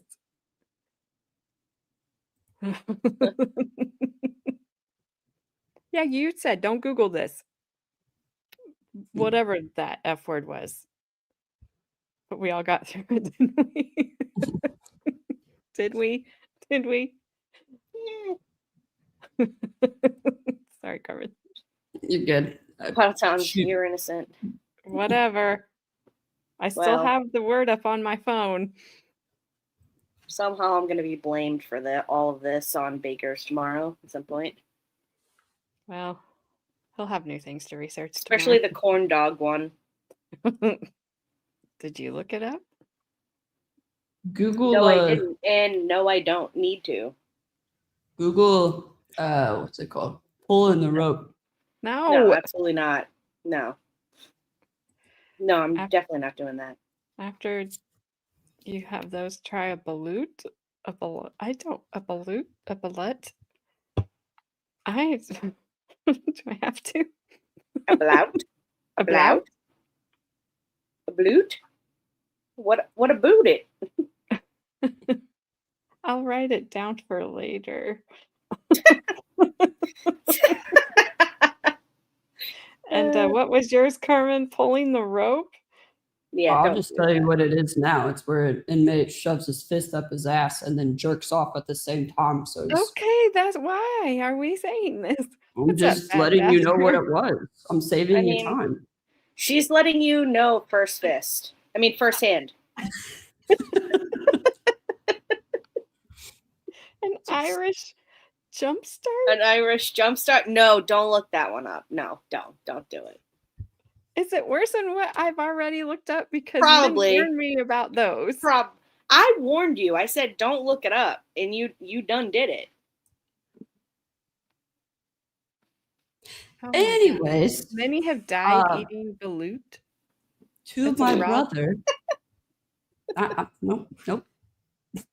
Anyways, Brandon, do you have any just the brief stuff that you've heard already with this trial? What are your feelings? Not a lot. I like Not it. a lot of feelings. Short and to the point. No, the prosecutor guy that was just talking and stumble along. The one He's the that's one that sitting looks like he is getting ready to do the Alaskan corn dog. I don't know. The guy on the left or right? The guy on the left is who I'm talking about. So the dude on the left sitting by the woman is the defense attorney, and then the guy that's like halfway sitting down. Okay. He's He's using a squatty potty. No, the defense attorney. He's wearing me out. Well, what was kind of weird because when they did opening statements, to me, like my personal, the prosecution like bombed it. Can I say that? Yeah. Yeah, they did. They absolutely just were horrible. Even if you can't, you just did. So yeah. Bomb, Sorry. Bomb. There we go. Brand doesn't need to double down. Thank you. There you go. Way to do that sibling love and support. Why did I just go from green to yellow? No, just kidding. That would mean I was had limited monetization. You want to go to red? No. Basically. Never do an angry dragon. Well, I'm not commenting because I feel like I got that in a fortune cookie once. It does feel like a fortune cookie thing. Hope you like your fried rice. By the way, never do an angry dragon. Right? Anyways, the defense actually did a pretty good job on their opening, and then there was a couple. I don't remember who that they had on the stand, but the prosecutor just was not asking good questions. I'm like, what are you doing? Yeah. and then the defense came out strong. But today he's just Sucking. Yeah. Yeah, he's terrible.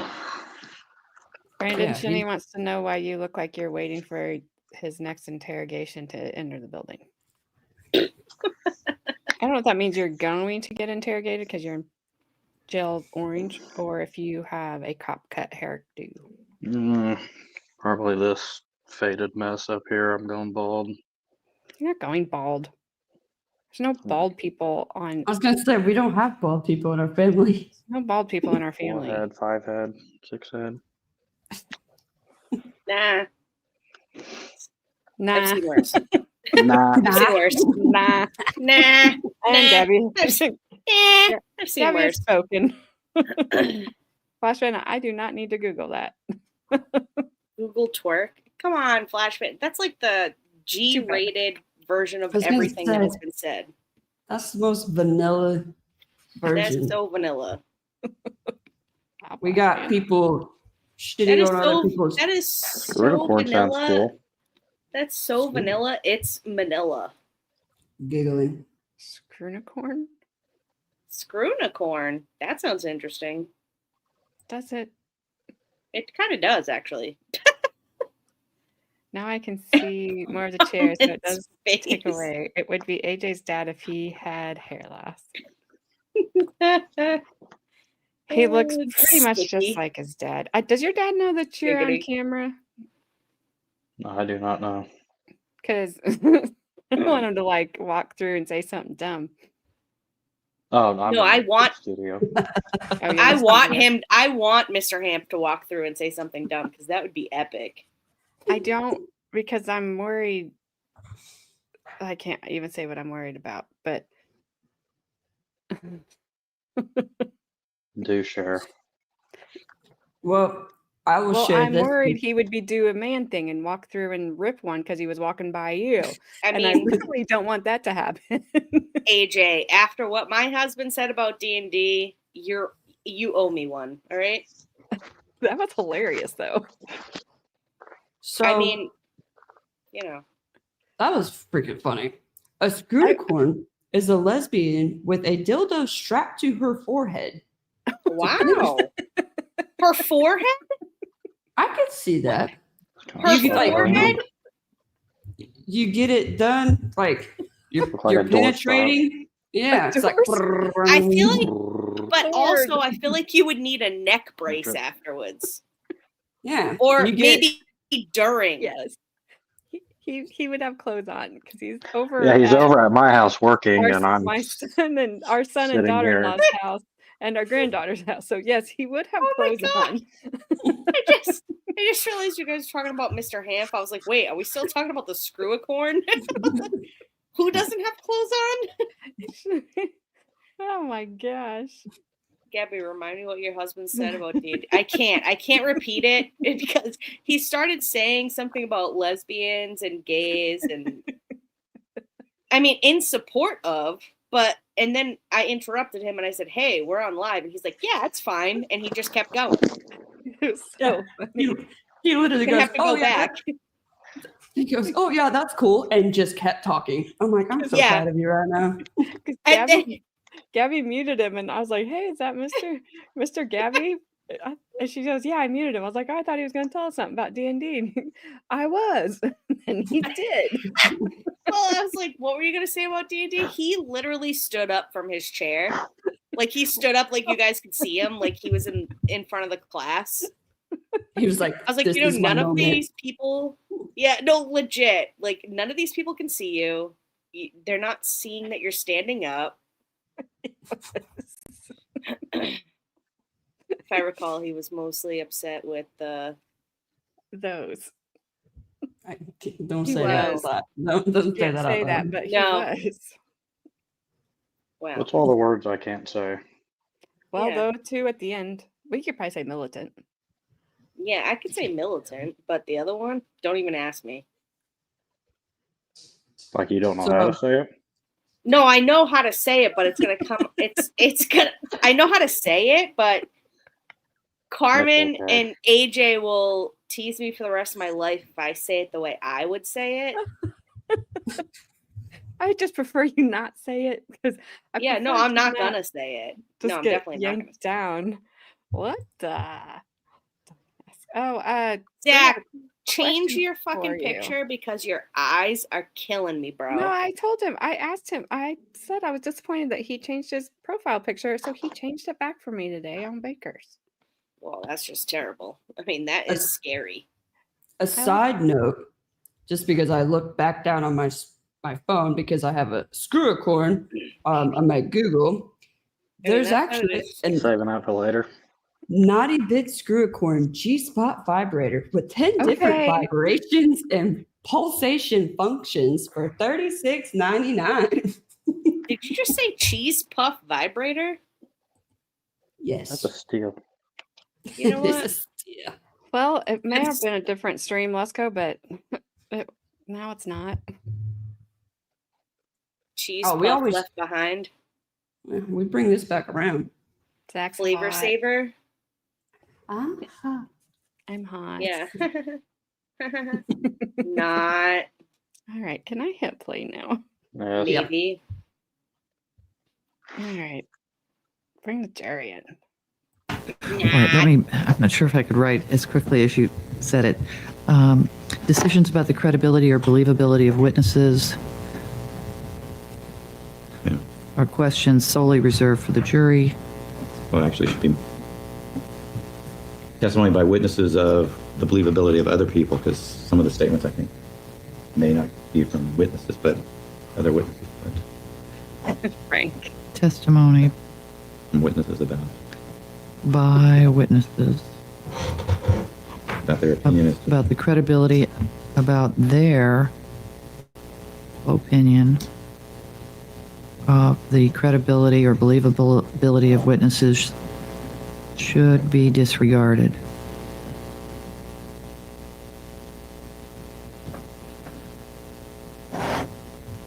You're It going to Flash Fan. is solely for the jury to decide credibility issues and the weight and effect of any evidence presented. Okay. Okay. Anything else we should take up? Just. Oh, It serious. doesn't have anything to do with any of that, but yesterday on those photographs that you asked me to make you copies of it, here's some edited copies of the photographs. Oh, all right. Thank you. This week. Okay, why don't we go ahead then and take a break? Okay. And I think I told the jury 20 till. Could we make it a quarter till? 10 minutes. All right, that leaves us 5 minutes. We'll make it a quarter till. Let's compromise. I try to keep my word with the jury, so how about 17 minutes before the hour? Off record. We continue on record, and Trooper Claus, I remind you that you remain under oath, but before proceeding with questioning, ladies and gentlemen of the jury, testimony by witnesses as to their opinion of the credibility or the believability of other persons should be disregarded. It's solely for the jury to decide credibility issues and the weight and the effect of any evidence that is presented. So those are questions that are for you. Thank you. Go ahead, sir. I had asked you, and I think you had said that it would not, but Rachelle Waterman's DNA would not have appeared on the flashlight that killed Lori Waterman, right? No, sir. In fact, to your knowledge, was any DNA sample of Rachelle ever taken? I don't know. Okay. All right. You said that in your testimony earlier today that you did not attend the third interview of Rachelle on Friday evening. That's correct. And I think you said that you were angry and that's why you didn't attend it. Yes, sir. Were you angry because she had given an alibi for Mr. Arendt? No, I was angry because during that interview is when it became clear to me that she was definitely involved in this murder plot. She had denied having sex with Mr. Arendt several times, right? Yes, she did. But she did ultimately admit to that. Yes, she did. In your experience as a trooper and as a human being, do people sometimes not want to admit who their sexual partners are? Yes, sir. And there's a wide variety of reasons why that may be, right? Yes, sir. Not all of those reasons necessarily mean that somebody is guilty of murder. Wouldn't you agree with that? That's correct. Yes, sir. In fact, probably the vast majority of reasons why somebody might wish to deny the identity of a sexual partner have nothing to do with murder, right? Yes, sir. Okay. And so it actually was Friday afternoon after Mr. Arendt had talked with Officer Habib that there was the first official discussion or mention that Rachelle had ever had anything to do with this, right? The first official discussion. That was the first time that Mr. Arendt had ever said, yes, Rachelle asked me to do this and put me up to this. Are you talking about what Mr. Arant told us, or are you talking about what the official discussions between the investigators were? I'm sorry. I will rephrase that. What Mr. Arant told you. Yes, sir. All right. Is part of the reason that you were angry on Wednesday was because you knew Ms. Waterman? Yes, sir. You weren't angry about Mr. Arendt's involvement, were you? No. How long had you known Rachelle Waterman? Since I moved onto the island. I think you said you've been on the island for 12 years? Yes, sir. So if Rachelle is now 17, you've known her since she was 5? Yes, sir. Your daughter, I'm sorry, your wife, you said earlier, was a teacher in Craig, right? Yes, sir. Rachelle was one of her students at one point, right? For many years, yes, sir.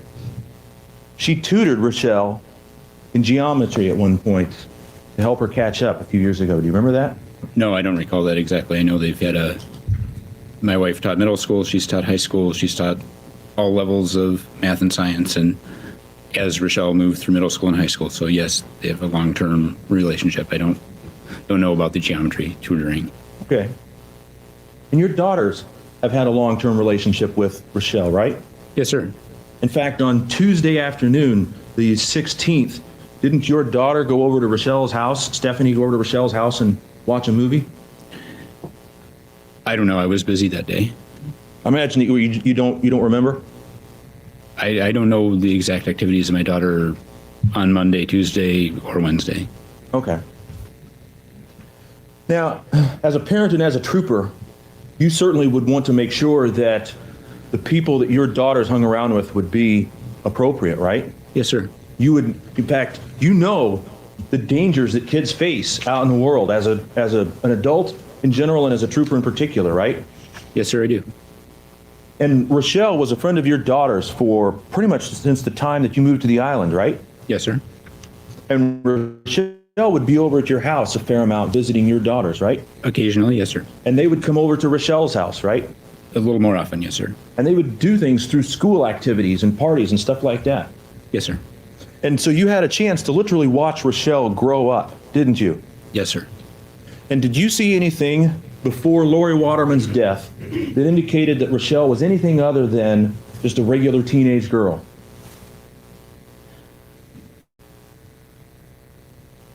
I knew that she was, through what my children told me and through what my direct observations, that she was more rebellious than most, and that did cause difficulties in the house. But teenagers can be rebellious. Yes, sir. And certainly as a trooper, you were never called to investigate any crimes that were committed by Rachelle, were you? No, sir. And the Craig Police Department, to your knowledge, were not called to investigate any crimes committed by Rachelle? Once again, I don't know entirely what the Craig Police Department does. I do read their daily log. I don't recall her appearing in that. You never learned from your daughters, hey, Rachelle got busted and she's got to go to court? No criminal activity, no, sir. Okay. It just was some chafing between her mom and her, right? I knew that, Rachelle was engaging in extraordinarily risky behavior that perhaps or perhaps not was criminal. And my daughters were aware of that and chose to avoid that kind of behavior for the most part, so far as I know. risky behavior like drinking, Yes, sir. smoking smoking marijuana, Yes, sir. and smoking cigarettes? Or you don't know about that? Don't know. But teenagers sometimes do that, right? Absolutely, yes, sir. In fact, if Rachelle had been stopped at the age of 16 by the Department of Juvenile Justice, they would have generally sent her through some sort of substance abuse treatment program, right? Objections. You can answer if you know. I don't know what the Department of Juvenile Justice does. It's certainly, let me put it to you this way. If she was stopped with a small amount of marijuana or for having a beer, you as a trooper would not be called in as law enforcement to deal with it, would you?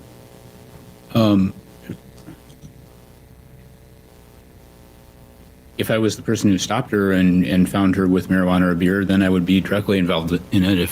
But they wouldn't call me. Whoever stopped her would be the person to deal with that. But they did call you, and they do call troopers to investigate serious cases like murder and rape and robbery, right? Yes, sir. Okay. Now, after Mr. Arendt said for the first time on Friday afternoon, after talking with Officer Habib, that Rachelle was involved, Mr. Arendt's and Rachelle's relationship became important to this case, right? Yes. And Rachelle's relationship with her mother became important to this case, right? Yes. And you described earlier that there were a couple of letters that you found in Rachelle's house on Tuesday, November 16th. You remember those letters? Yes, sir. One of them was from, as far as you could tell, from Jason Arendt, right? Yes, sir. And he was trying to reestablish the relationship, right? Yes, sir. Because Rachelle had terminated the relationship. Yes, sir. And at the time, you didn't think that that was important. That's correct. You also saw a letter from Rachelle's mom, right? Yes, sir. And that was a letter in which she expressed pride and love for her daughter, right? Yes, sir. And you didn't think that was important at the time. On Tuesday, no, sir. On Tuesday. But after Friday, when Jason talks to Officer Habib and says, Rachelle put me up to this, they did become important, right? Yes. Now, you went back to the Waterman house on the 24th, Yes, sir. didn't you? You went back to take footprints, right? Yes, sir. That was after the 16th, wasn't it? Yes, sir, it was. And in fact, the statements of Jason in which he said that Rachelle was involved happened on the 19th, right? Yes, sir. So you went back to the Waterman house 5 days later, didn't you? Yes, sir. You did not ask, Doc, can I have those two letters I saw earlier? Did you? No, sir, I did not. You did not go down and apply for a search warrant and get them, did you? No, sir. So we do not have now the letter from Jason, do we? I haven't seen it since that day, no, sir.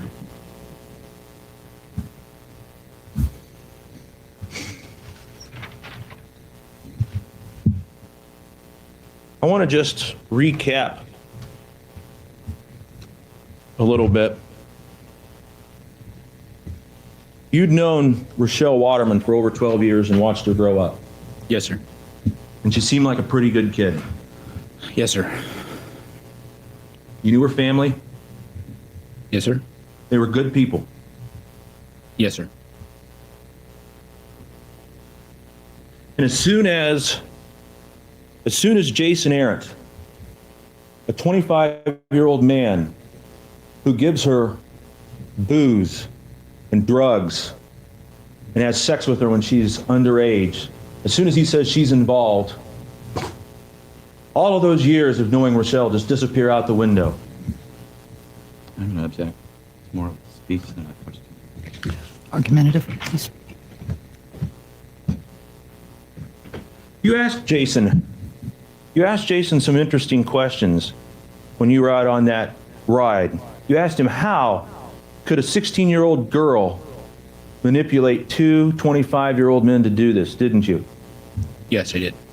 And his answer was love, wasn't it? Yes, sir. He said it wasn't physical, didn't he? He said his sex drive was dead.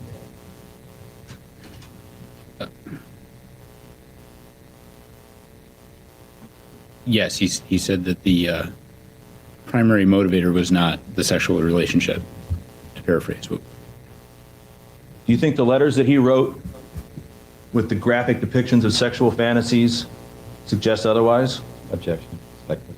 Sustained.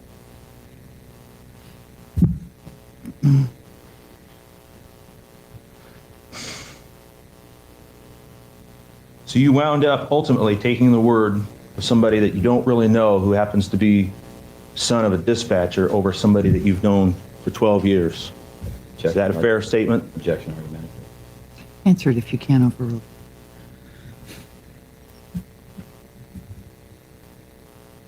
It wasn't a matter of taking the word of any individual. It was the totality of the evidence collected from the time that I went to the van through the last interviews that led all of us together with our collective experience to that conclusion. So no, I didn't take Jason Aaron's word for this as the sole basis for anything. No further questions. Any redirect? Yes, Your Honor. In Alaska, if a man and a woman are more than 3 years apart, what's the age of consent for sexual relations between them? 16? 16. So if a girl is 16 and a boy is 25 and they have sexual relations, is that a crime in Alaska? No, sir. Okay. So the letters that Mr. Arant wrote where he was talking about sexual fantasies with Okay, so I misunderstood that. I thought it was 3 years. They could only be 3 years apart. That's But how I 16 took it. 25, it's not, that wasn't illegal. Oh my gosh. Yeah, Luca, the defense just quit. It just switched to the state, like right when you asked on redirect, whatever. Yeah, I that answer was that okay. That's not how I read that, or that's not how I when I heard that, that's not how I understood it. Okay, so it's just Brandon. wrong. Brandon says drugs and alcohol and sex with women. Okay. Counsel is Mr. Mackey. I need you to say it. Okay. Okay. If you're gonna Okay. punch me, bring a stepladder and a sense of humor. Okay. Germany is more weird.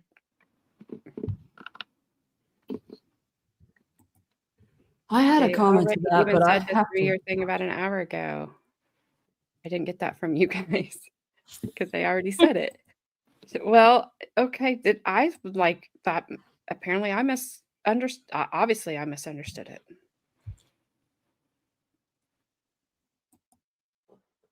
It's a doggy. It's Kobe. Kobe. Bowling. Estonia has some good luck. Also, I'm sorry. He's 24. His sexual drive is not. It's not dead. Give me a break. Yeah, he's out there being a rabbit.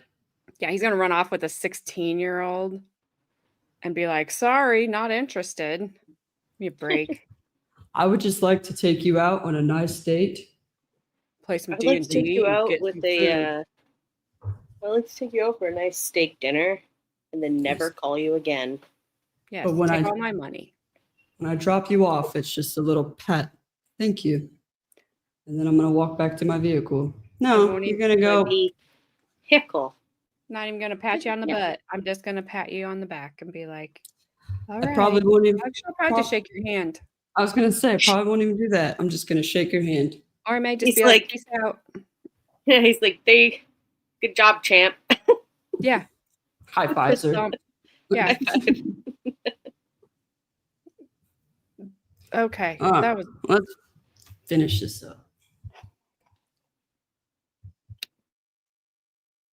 the 16-year-old Rachelle Waterman, would that have led to any criminal investigation?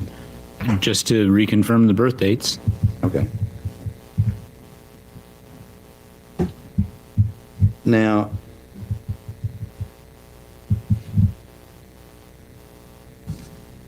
Do you still have those transcripts up there that Mr. I have several, so if you can help me find which ones you're referring to. The first one will be the transcript of the glass warrant recording that he has. Yes, sir.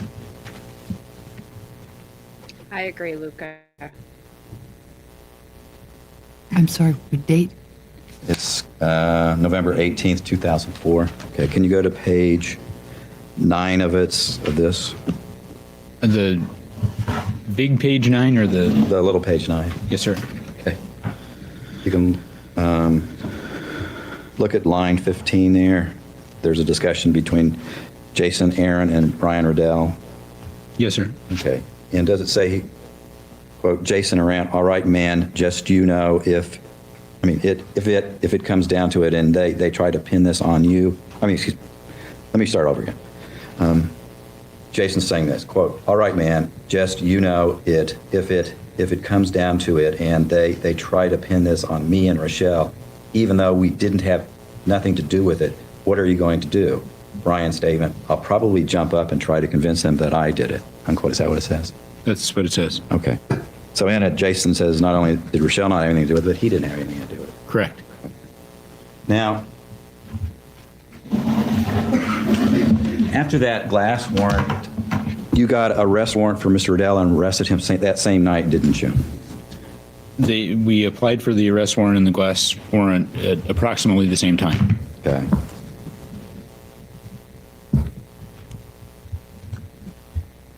And you went to Thorn Bay and you interviewed Mr. Riddell and then you arrested him, right? Yes, sir. 652, 666. Yeah, Riddell. Actually.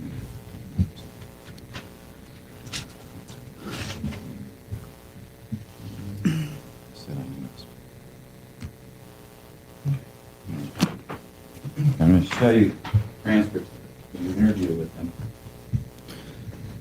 See if you can remember this. Do you remember Mr. Riddell when you talked with him admitting that he knew that suspected that Jason was wearing a wire? Yes. Okay. And what he says is, quote, Brian, anyway, I actually knew you guys were most likely recording the conversation as well, so I knew I was screwed at that point. Yes, sir. And then a little bit later in the interview, he says, as I said, I essentially knew I was screwed when Jason showed up. I knew you guys were there, and I knew as soon as we started talking that I was incriminated at that point, and I was surprised you guys didn't arrest me at that point. Yes, sir. So, Mr. Rant, did he know that everything was being recorded during that wire conversation? I believe so. Yes, sir. And Mr. Riddell indicated that he suspected it too. Yes, sir. Okay.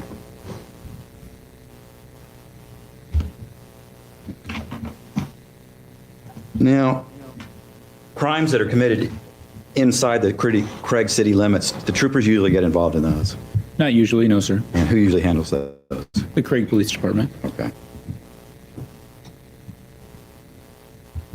Now, the letter that Mr. Wells referred to, that the one that Jason had written to Rachelle, and you found, which room did you find it in? In Rachelle's bedroom, And where did you leave the letter at? where I found it on the dresser in Rachelle's bedroom. And that was Tuesday. Yes, sir. Okay. And she wasn't arrested until Friday, right? That's correct. Okay. So you basically left the letter with Ms. Waterman. Yes, sir. I don't have any other questions. I have just a few on refrauds, if I can, Your Honor. All right. New areas? On that wire recording, Jason knew that he was being recorded, right? Yes, sir. And he did not admit the totality of what he had done until the next morning, Friday. Yes, sir. And you don't know what happened to that letter in her room, do you? No, sir, I don't. Thank you. Any redirect? I don't think I have any redirect. May Trooper Claus be excused?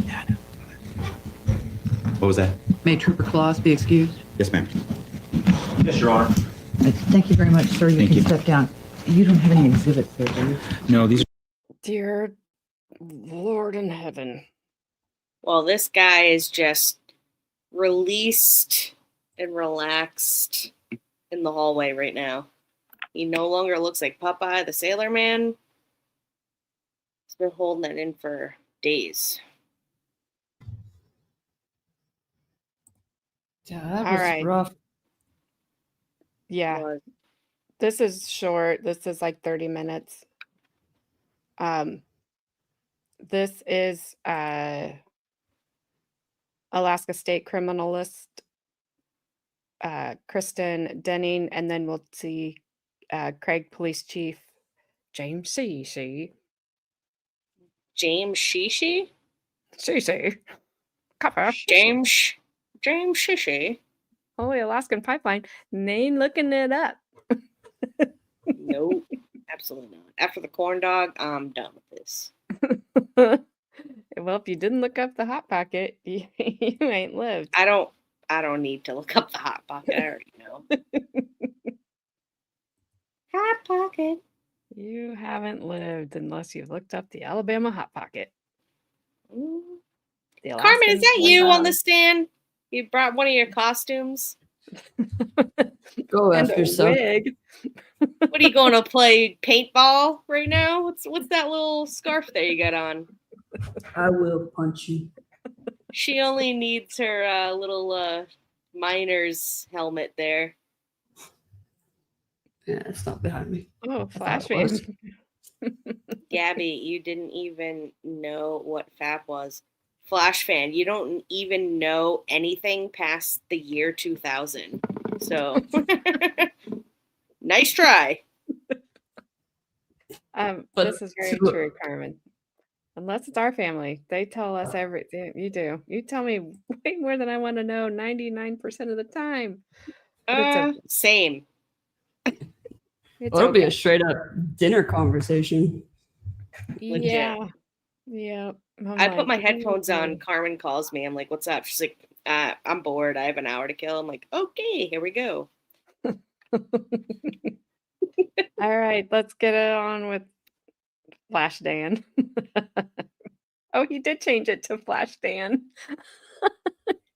I just was looking at your Oh my God. Flash Dan profile picture. 85. He did change it to Flash Dan because Puddletown corrected to Flash Dan, and I was like, Flash Dan, I like it. Flash Dan is not Flash- worse than Dan. Flash Dan 85. Wow. Hey, Robin, how are you? Well, I guess it's a blessing, Robin. I guess. I mean, I don't is it though? I don't know. We're more informed now, Robin. Yeah, where'd Carmen go? She I don't disappeared. know. Once we said Flash Dan, she was out. He's like, I'm out. I can't be in. There can't be two Dans. It can't be two Dans. Oh, hello, puppy. Aw, Myra. Aw, All cute. right. Here we go. Goodbye. What's your name and spell your first and last name? Kristen Denning, KRISTINDENNING. I apologize for mispronouncing your first name. How are you employed? I am employed as a criminalist for the state of Alaska. I work at the Alaska State Crime Laboratory in Anchorage. And what are your duties? I examine physical evidence submitted to the lab for the presence of biological fluids such as blood, semen, and saliva, and trace evidence, hairs and fibers. Do you actually do the DNA analysis, or is that the next step after you? That's the next step after my analysis. Okay. And what's your educational background? I have a bachelor's degree in biochemistry. I've completed laboratory training in the areas of serology, which is the characterization and identification of body fluids. I've also completed training in forensic DNA analysis using the HLA-DQ alpha and polymarker typing systems, which are no longer used at the Alaska State Crime Lab. And I've completed training in hairs, animal and human hair comparisons. I've also received training outside of the laboratory in the areas of forensic DNA analysis, trace evidence to include hairs and fibers, wood identification, fracture match theory, polarized light microscopy. I've also completed training in bloodstain pattern analysis, crime scene and physical evidence training, and I'm a certified police instructor, and I teach trace and biological evidence collection throughout the state of Alaska. Okay. And how long have you been doing this type of work for? A little over 12 years now. And have you testified before as an expert in in recovering biological evidence from items? Yes, I have. And how many times do you think you have? 101. Okay. Now, the case we're dealing with, did you examine some evidence in this case? Yes, I did. And what items did you examine? I was asked to examine some swabs collected from the garage, some bedding, hairs recovered from the bedroom, a flashlight, and some cut hairs from Brian Riddell. I'm going to focus on the flashlight in this case. And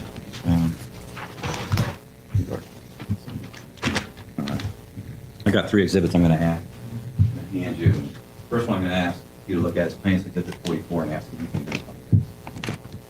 Yes, I can. This is the flashlight that I examined, and it was submitted to the lab as item number 401. This list was Plaintiff's Exhibit 44. It is Plaintiff's Exhibit 44, yes. Was it in the same condition you see there? No, it was not. Okay. What's the difference? There's latent fingerprint powder, and it may have been chemically treated at that point. So you saw it before it had all of the black and stuff? Yes, I did. Okay. And what was the reason you were checking this for?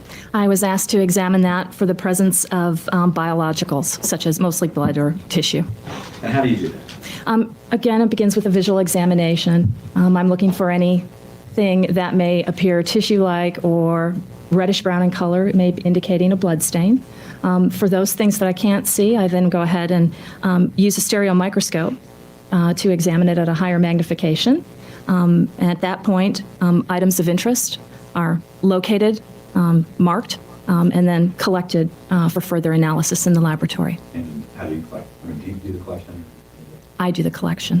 What do you do? In this particular case, I noted debris, and I went ahead and on what I called side A of the flashlight, I went ahead and isolated that sample using a sterile technique, using sterile swabs and sterile water, and that was then packaged and retained along with 2 other stains for DNA analysis. Okay.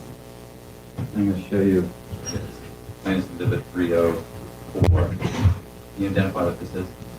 That is page 10 of 10 of my prepared bench notes, showing what I called side B and what I identified as debris, which I isolated as sample number 401.3, which was retained for DNA. Okay. Now, up here you can see the wrote side B or part of it. Yes. Okay. And what's this little box area here? That is the location, and actually you can see the debris present there, and that shows a blow-up of the debris and how it appeared.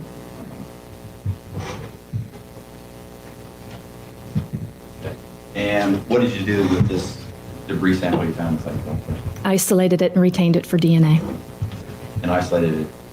Again, how did you do exactly? Again, I collected that using a sterile swab moistened with sterile water.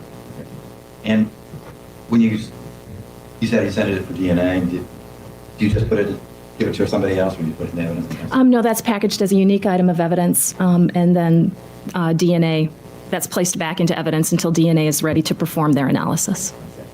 Now there's above here, it says isolated sample 401.3. What does that mean? That is the debris. I isolated it and I determined it as an isolated sample, and the item number on that would be 401.3. That would be the 3rd sample from the flashlight that I isolated. Okay. So you give each sample that you have a unique number so you can. Yes. So that when the DNA test done, we know which one you can. Yes. And then Plaintiff's Exhibit 305. Identify what this is. This is from page 9 of 10 of my bench notes. This is showing what I identified as side A of the flashlight. Okay. Yes. And it shows the locations. There are 3 there in the grooves of the flashlight where I saw debris, which I isolated as sample number 401.1. And what's this here on the bottom part? This is actually, the blow-up shows the base of the flashlight, which is the bottom of the flashlight. I observed debris stereoscopically. I also performed a presumptive test for blood, and that's a chemical test that we use to help us locate stains that may be blood and contain hemoglobin. This test tested positive, and that was also isolated as sample number 401.2 and retained for the DNA section. Why you wrote it here. Yes. And then that was pretty much what you did with the flashlight. Yes, it is.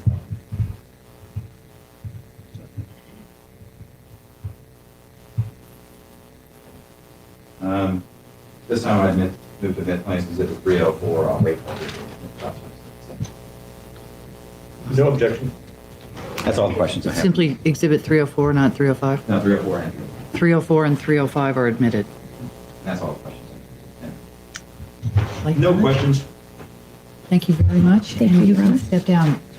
Are those copies? These are copies of my bench notes, yes. Thank you very much. Thank you, Watch those Your two Honor. steps.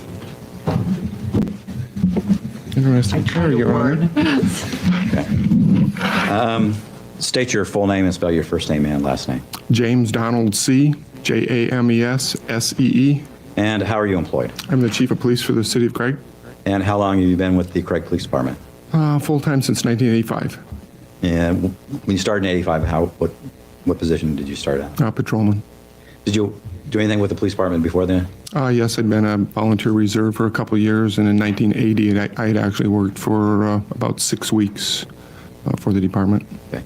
So in 85, you started off as a police officer, as just a regular patrol officer? Yes, And then you worked your way up to chief? yes. Okay. Did you have any other ranks between there? Yeah, I was the sergeant for, I think, 3 years before I became chief. Okay. How long were you a patrolman before you Yeah, became sergeant? about 2 years. And then, so how long have you been the chief there? Since 1989. And the department, how many police officers are there now? I have 4 men that work for me, so there are 5 of us altogether. Okay. And that includes Sergeant Habib? Yes, And then 3 patrol officers? yes. And do you have dispatchers? Yes, I do. And how many? We have about 5. Do the dispatchers provide dispatching services just for the Craig Police Department? No, we provide dispatching services for the Craig Police Department, the Alaska State Troopers, the Cloak Police Department, U.S. Forest Service, law enforcement, EMS across the island. Okay, so you basically cover the whole island as a dispatch center for. Yes. Okay. Do you do more than just be at the police department? Or are you the local jail as well? Yes, we are. Okay. Now, do you know the Watermans? Yes. And how long have you done that? I don't know exactly the number of years, but I've known I knew Doc and Lori for a long time. Okay. Did you know them real well, or just knew them around town as acquaintances? Well, we knew them around town, but we're a pretty small town, so I spoke with Doc a lot, and saw Lori on the ball field to know who she was, but we didn't have dinner together or that type of thing. Okay. Did you know Rachelle Waterman? I spent time in the high school, so I knew who she was. Okay. Now, the initial report about the van being found and stuff, when did you find out about that? On Monday morning. Okay. And when? How? Actually, the how was, at first I do school traffic in the morning, and I usually stop in to get a cup of coffee, and I stopped in the local coffee shop. See you, Sticky. Gotta make it quick 'cause Carm's dog's being rude again. The buzz was that they'd found a burnt up van with a body in it, and that was the first I'd heard about it, so I immediately went to the police station. Okay. And what'd you find out there? There I found out that sometime in the afternoon of on Sunday that the troopers had called and advised that they'd had the van with a body in it, and that if somebody called in, our dispatcher was told to call Trooper Klaus if somebody called in that was missing a van. Okay. That was pretty much what I initially found out. Okay. And when did you find out that Doc Waterman had called in the night before? Well, actually, right during the same time, they make a daily entry of what goes on, so that I can come in the morning and read it, what happened the day. Normally I'm off Saturday and Sunday if I haven't stopped in to check on things, and that particular weekend I hadn't gone in on Sunday, so I read through the daily and saw where not only did we have a van found with something in it, but that Mr. Waterman had in fact called to say his wife was missing, and so was their van. Okay. During that day, did you get contact by Trooper Claus about the identification of the van? Yes, I did. And when was that? Sometime around 2 p.m., pretty close, a little before maybe. He called to say that the van, they had found the VIN on the van, and it was a definite match to the Waterman van. Okay. So what did you do at that point? At that point, I went over to Mr. Waterman's home to, it wasn't a certainty that his wife was in the van, but he needed to know from me that it was more likely than not that something had happened to his wife. Okay. Did you contact anybody before you went over there? I think I'd contacted Don Pierce to make sure that he was there for support for Mr. Waterman. Okay. Did you talk to Mr. Pierce directly? Yes. And what do you remember telling him? Just that I had some bad news that I needed to tell Doc, and that he needed to meet me at Doc's house. Okay. Did you tell him to bring Rachelle with him? I don't recall, to be honest with you. Okay. And did you call him after you got the call from Trooper Claus? Yes. Okay. And so you drove over to the Waterman residence? Yes, I did. About what time did you get there? Probably about 2:15.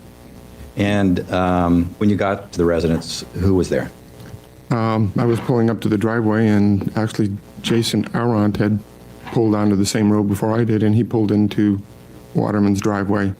I pulled up past him so that he could get out with his car, and Don Pierce was coming over, I believe, from his house. Okay. And so Don and I kind of met and went in together after I told Mr. Arendt to stay in his car. Okay.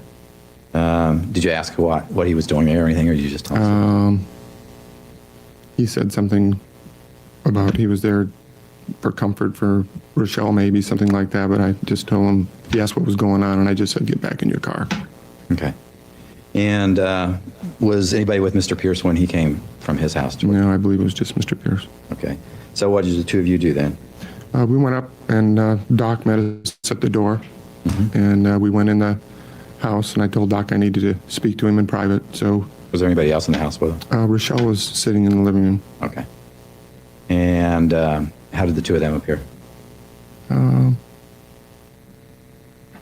They didn't appear, maybe agitated, but there was nothing else going on at that time. Either of them crying or appeared like upset like that? No. Okay. So what did you do then?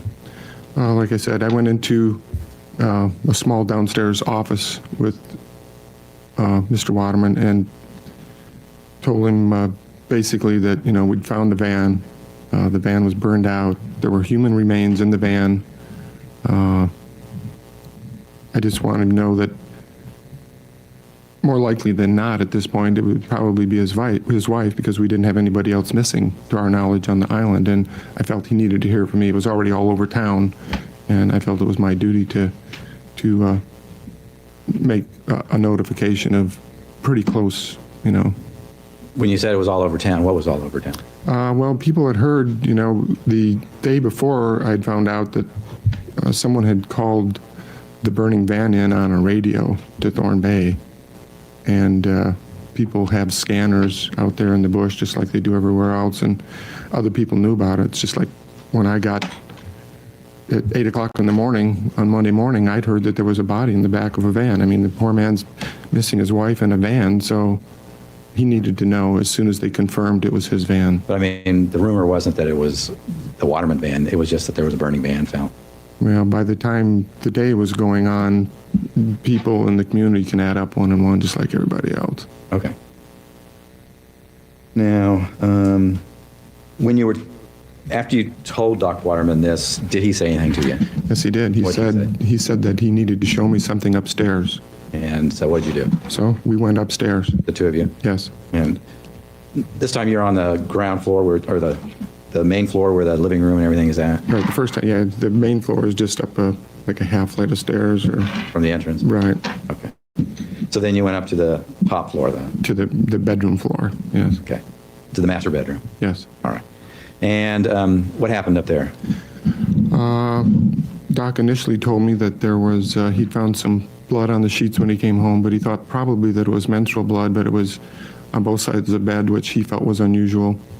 he had taken the sheets off the bed, and then he said, "I need to show you something else that I found in the bed sheets and blankets." And we walked into the bathroom that was on the master bedroom, and he had a small portable mirror, I guess. It wasn't very large. And I could immediately see what I determined to be the fingertip off of a rubber glove. That's what I believed it to be. And a fiber 5 inches long, approximately, I can't remember exactly. And it looked to be like it was a strand of broken off polypropylene rope. And I pretty much immediately at that point told Mr. Waterman that I needed to seize his house or asked him if I could or if he would leave, get a change of clothes and leave, because I felt we had a real big problem. And his comment was, "Do we have a wacko here?" And at that point, Mr. Waterman got his a set of clothing for himself and went down and went in with Rachelle and got a set of clothing with her, and then they went over to the Pierce's residence next door. Okay, and what'd you do? We locked the house, and I stayed with the locked house until another officer could come, because I had some more things I needed to do. And I contacted the troopers to tell them that we had a probable crime scene there with the 2 items that I just located. Now, during the whole time that the house was being investigated and stuff, was there, at least when the investigators weren't there, was there somebody else there? Absolutely. And who would have been there? I had different officers assigned at different times of the day to watch the house. They were assigned to watch mostly in the front, but they also got out and did regular foot patrols around the house. Could you show those photographs to Mr. Wells first, please?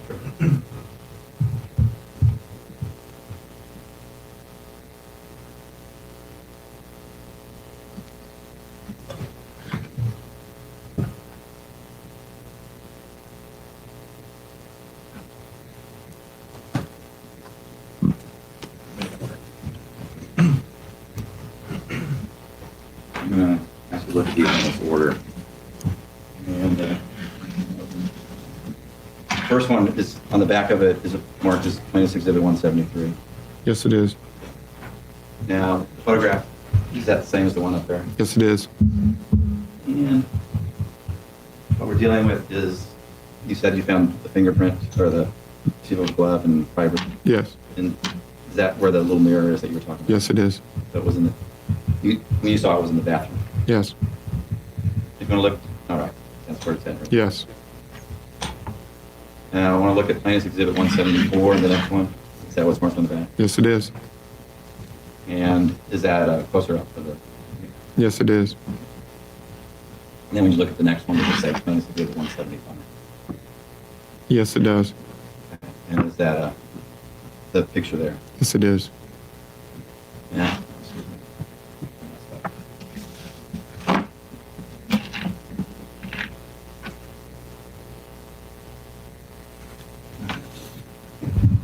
Now this area here, Yes. what's that? I felt it was the tip of a finger from a rubber glove.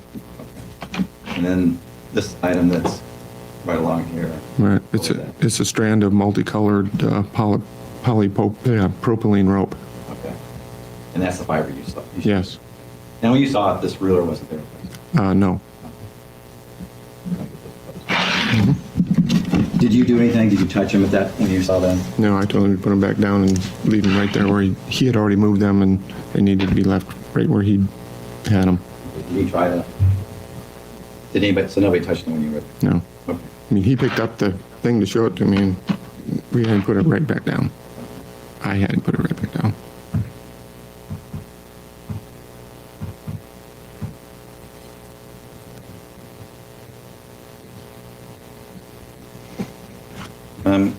I'll move to make Plaintiff's Exhibits 173, 174, 175. No objection. They are admitted. Now, at that time, you had a strong suspicion that the body found in the van was Miss Waterman. Is that right, Mrs. Waterman? It got even stronger at that point, yes. Okay. Did you do anything to try to do something to help identify whether the remains belong to her? Yes, I did. After, when I went back downstairs and while they were getting Rochelle's clothes, I asked Mr. Pierce if Lori happened to go to the dentist and catch a and Craig or not, and he said he thought she did. Okay. And is there a dentist in Craig? Yes, there is. And who was that? It's Dr. Scott Brookshire. Okay. Did you have anything to do with the x-rays there? Actually, I sent one of my men over to pick up the x-rays to be able to send with the remains that they'd found in the van to see, so we could get a quick identification, so nobody'd be wondering. So you got Lori Waterman's x-ray, dental x-rays from there? Yes. Okay. Now, did you contact anybody about what you had found up at the house? The troopers. Okay. And did you meet up with them to go to the residence? Yeah, they ended up coming in, and then with the information of the glove and the other stuff, they ended up going and getting a warrant, search warrant for the house. And I think they didn't finally end up, we met again up there at about right around 9 o'clock, and they did a brief overview of the inside. I didn't go inside at that point in time. Did you meet them up there? Yes. Okay. But you stayed outside? Yes. Okay. And that was about 9 o'clock that Sunday night? That was Monday night. Monday night. All right. And then were you involved in the search of the residence the next day? Yes, I was. And what was your function? Actually, they had a crime tech down, last name of Bivens, I believe. Dale Bivens? Yes. And, for us, lots of times it's a learning experience and wanting to see somebody, a professional, do his work. So I actually held the end of the tape for him. I may be the chief, but I'm always wanting to learn stuff. So I did a lot of holding tapes, helping him out for the first part of the morning. They're almost all morning in the garage because there were some things in the garage that looked very suspicious that ended up probably not being as much so, but you have to do everything. So. Okay. Did you see any fiber similar to what you'd seen in the bedroom down in the garage? Not originally, no. Okay. What about during the investigation? Well, later on in the day, some were found, but I didn't find them. Okay. Did you look in, were you involved in any search anywhere other than the garage? Yes. After the morning of doing the garage, there were some other people who showed up, and pretty much I was assigned to, because we'd found Mr. Waterman had located that one fiber in the bed, we thought possibly there'd be more. So what I did was went up the stairs, got to that bedroom level, and got down on my hands and knees with a regular flashlight and started locating more and more of the same fibers. They all had the same characteristics. Some of them were a little shorter, but they were that yellow propylene rope with that red slash color in it. We don't have the fancy things you see on crime scene with the numbers, so I just started ripping little corners of paper so that the tech would know where to come up, photograph, pick up, those kind of things. Okay. So the photographs where you see the bedroom floor with little pieces of white paper, you're the one that put the white paper on? Yes. Okay. Did you put them on top of the fiber, or did you try to put them under? Put them right next to it. Okay. But you didn't try to pick them up or do anything? No. Okay. So then what else did you do? Later, we went through the drawers and different things. I think there were a couple of letters that were of interest that were seized. Miss Waterman had been at a reunion of some sort, and there was a listing of the people who were there, and we took that list because, we didn't have a suspect at that point in time. Reunion or yes, or the Chamber of Commerce Center? No, this was a list of a reunion that she'd gone south for. Okay. Sometime maybe even in the summer, but it just... Okay. And what else did you all search? Or at least you searched involved in? We ended up doing searches. There on the next to that bedroom upstairs are two storage areas. We went through both of those. I didn't find anything of interest in either of those. And then, as in most cases, we swapped places. Some of the guys who had done, like Rochelle's bedroom, came up and redid the upper bedroom. I went down and did a brief cursory thing to see whether there was any obvious evidence that they had overlooked in her bedroom. And you didn't find anything? I didn't find anything. Okay.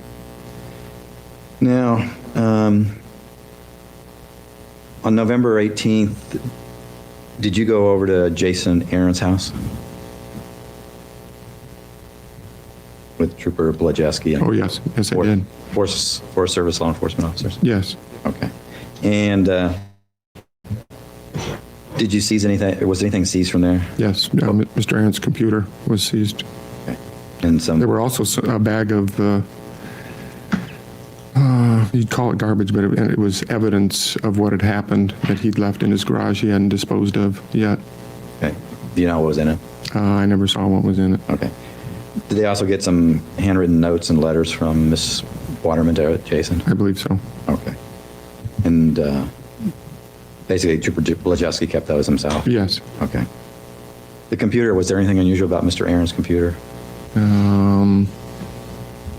It was large, much fancier than any computer I'd ever dealt with. Like, was it a purple color or something like that? Yeah, it was a real high-end computer. We don't, we buy business computers. It looked pretty fancy, is all I know. Okay. Now, you knew Jason Arand? Yes. And how long have you known him? I mean, I knew basically of him for,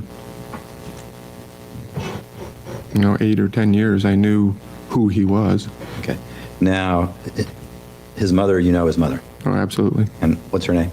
Linda. And how do you know her? She works for me. And what job? She's a dispatcher on the day shift right now. How long has she been working for you? Probably 10 or 11 years. Okay. Is that how you knew Jason? Yes. Did you do anything with him, pal around or talk with him or anything like that? Never. Okay. Anything that was done in this case, was that done because of your working relations with his mother? Absolutely not. Okay.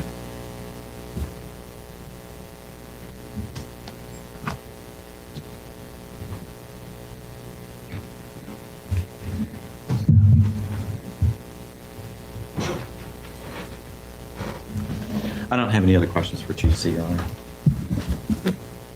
Thank you. Mr. Wells? Just, excuse me, just a few. You said that some people on that Sunday when the van was originally found, they overheard the radio transmission. That's what I heard. I don't know whether that's 100% true or not. I guess news travels pretty fast on Prince of Wales Island. Well, sometimes the rumor mill gets going.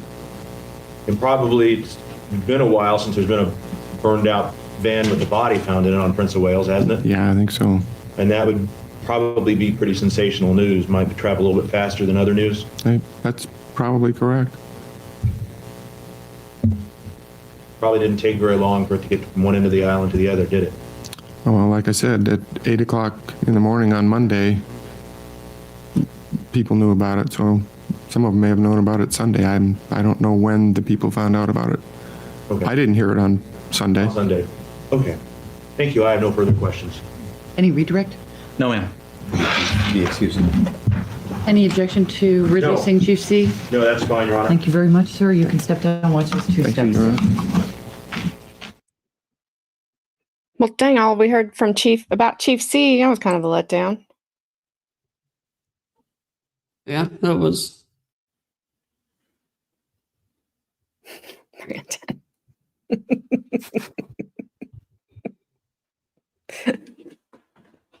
Oh, Gabby, the internet does not power the electricity. You do not need internet for traditional radio, but you do need it for internet radio. You two seriously arguing about that? Okay, Gabby's on mute. Brand's on mute. Just me, you, Carmen. I'm just sitting there watching the chat. Yeah. Oh, I well. wasn't paying attention to their comments until they were talking about power. Brand's like, what? I was like, my engineer asked is about to get you. What'd you say? What'd you say about that power? He's like, class is in session.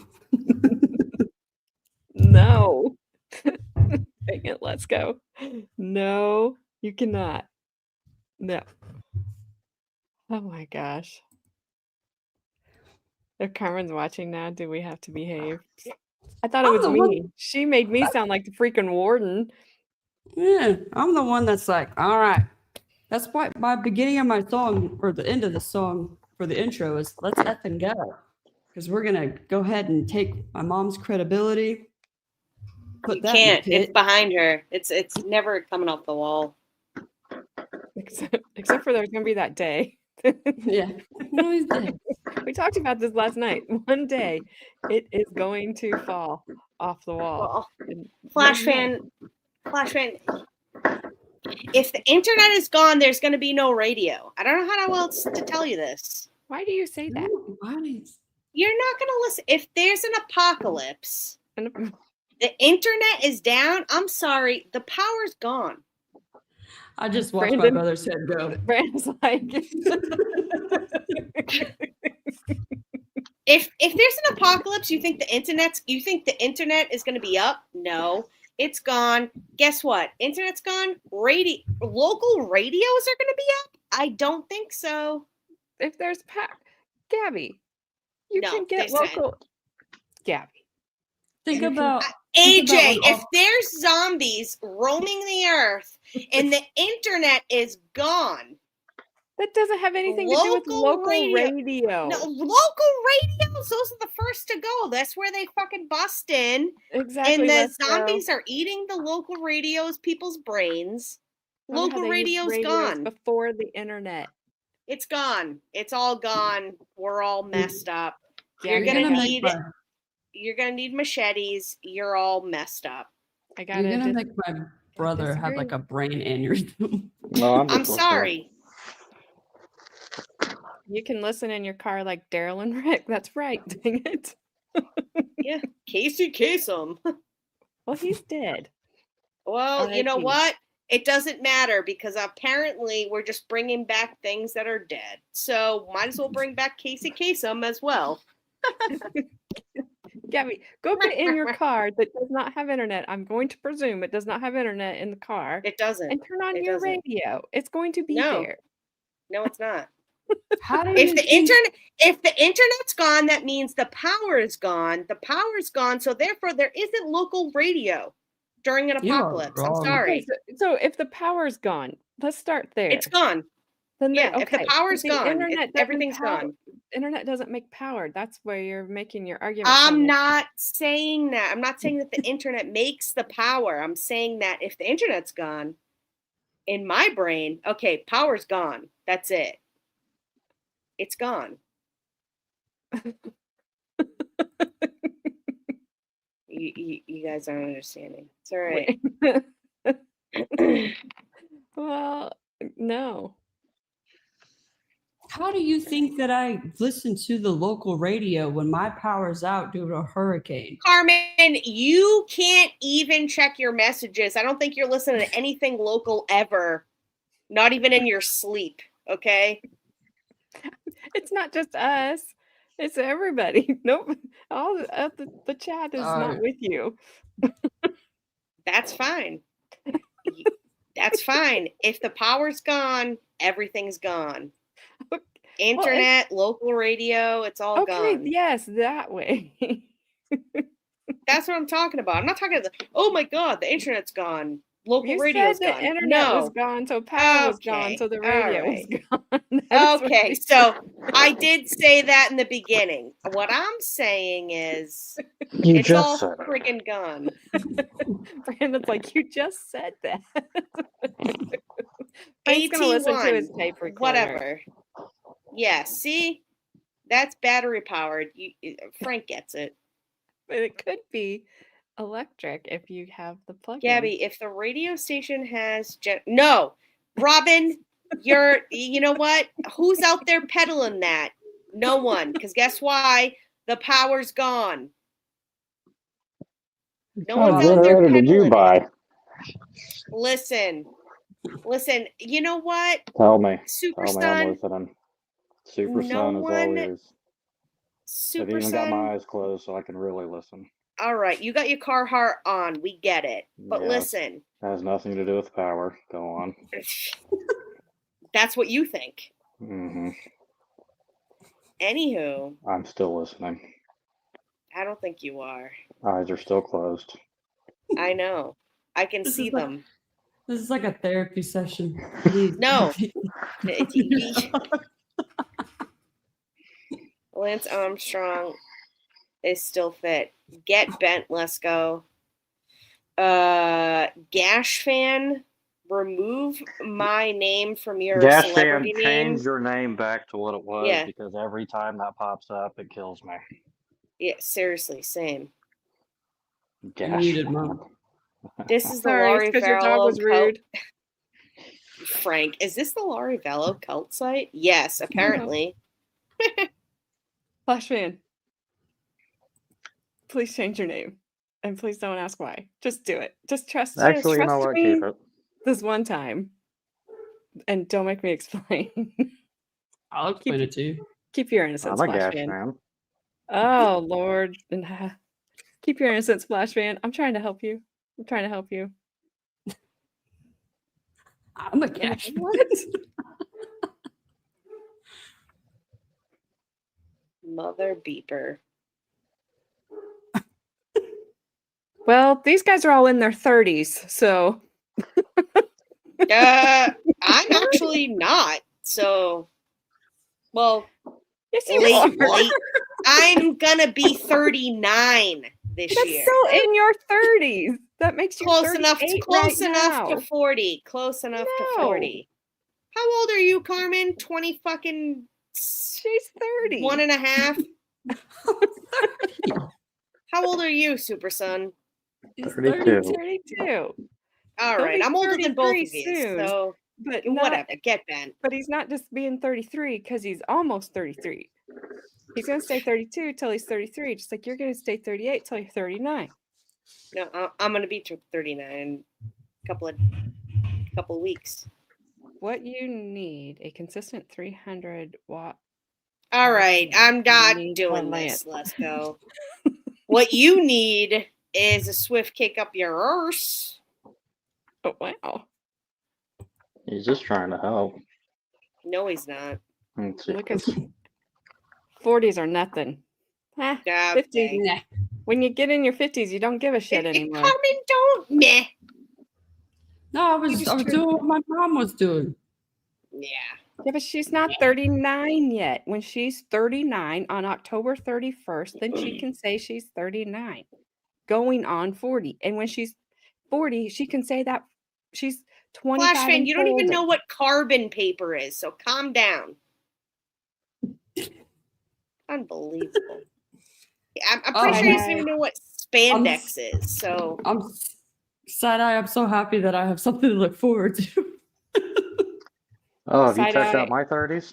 I cried unbelievable. I cried when I turned 21 because I was sure I was going to have some wrinkles. You cried when you turned 29 too.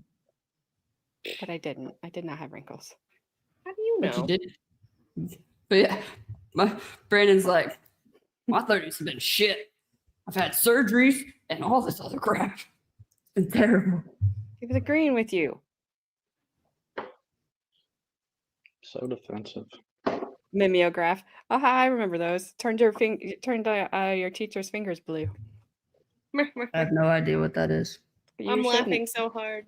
I almost peed myself.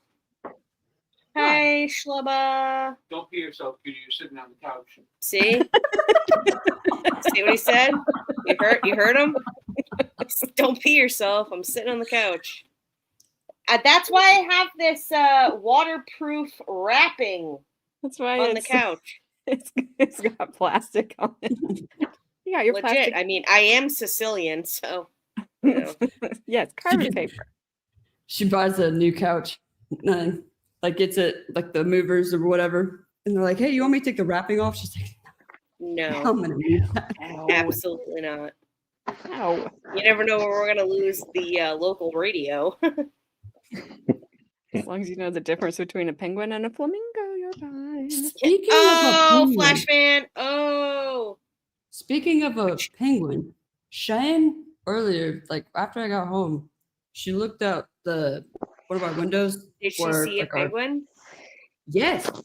And she came downstairs and No, she was she like, our neighbor has a penguin. I'm like, No, he doesn't. that's illegal. He's got this giant stuffed penguin sitting on this giant stump outside. I'm like, So what are you doing? wait a minute. Is Which the would have been penguin real? hilarious If the giant, not real. it's stuffed, Gabby. Oh, like a stuffed animal? Yeah. But the thing's freaking huge. But if you put Or like a penguin on a flamingo, riding a flamingo, that would be awesome. yes, Luca. That's my favorite golden girl right there. Picture it. Sicily, 1922.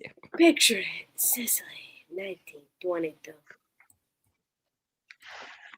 When teachers gave you those purple coffees, yep. Mm. Mm.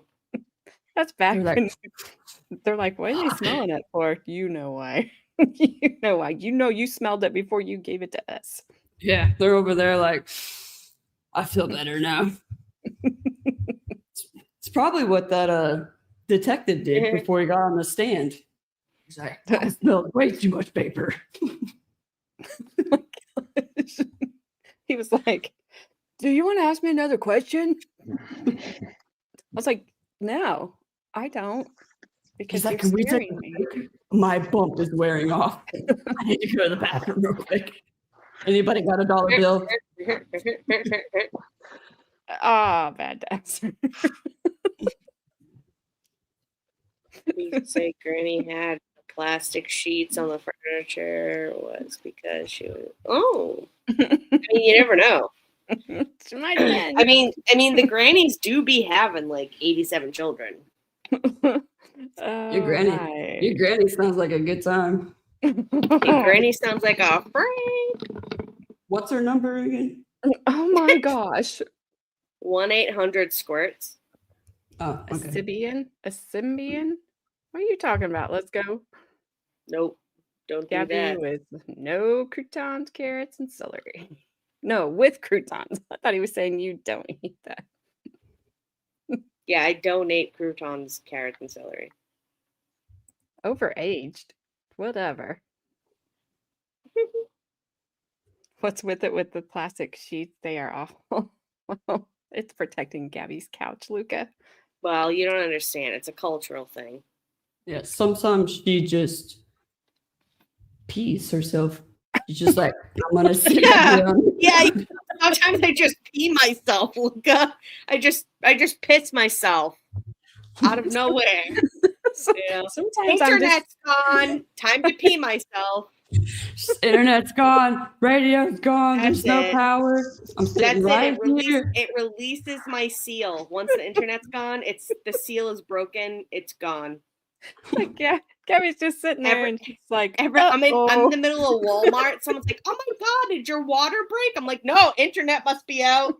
just paying because I just do that randomly. It just so sorry. Unbelievable. Clean up aisle 1 through 3.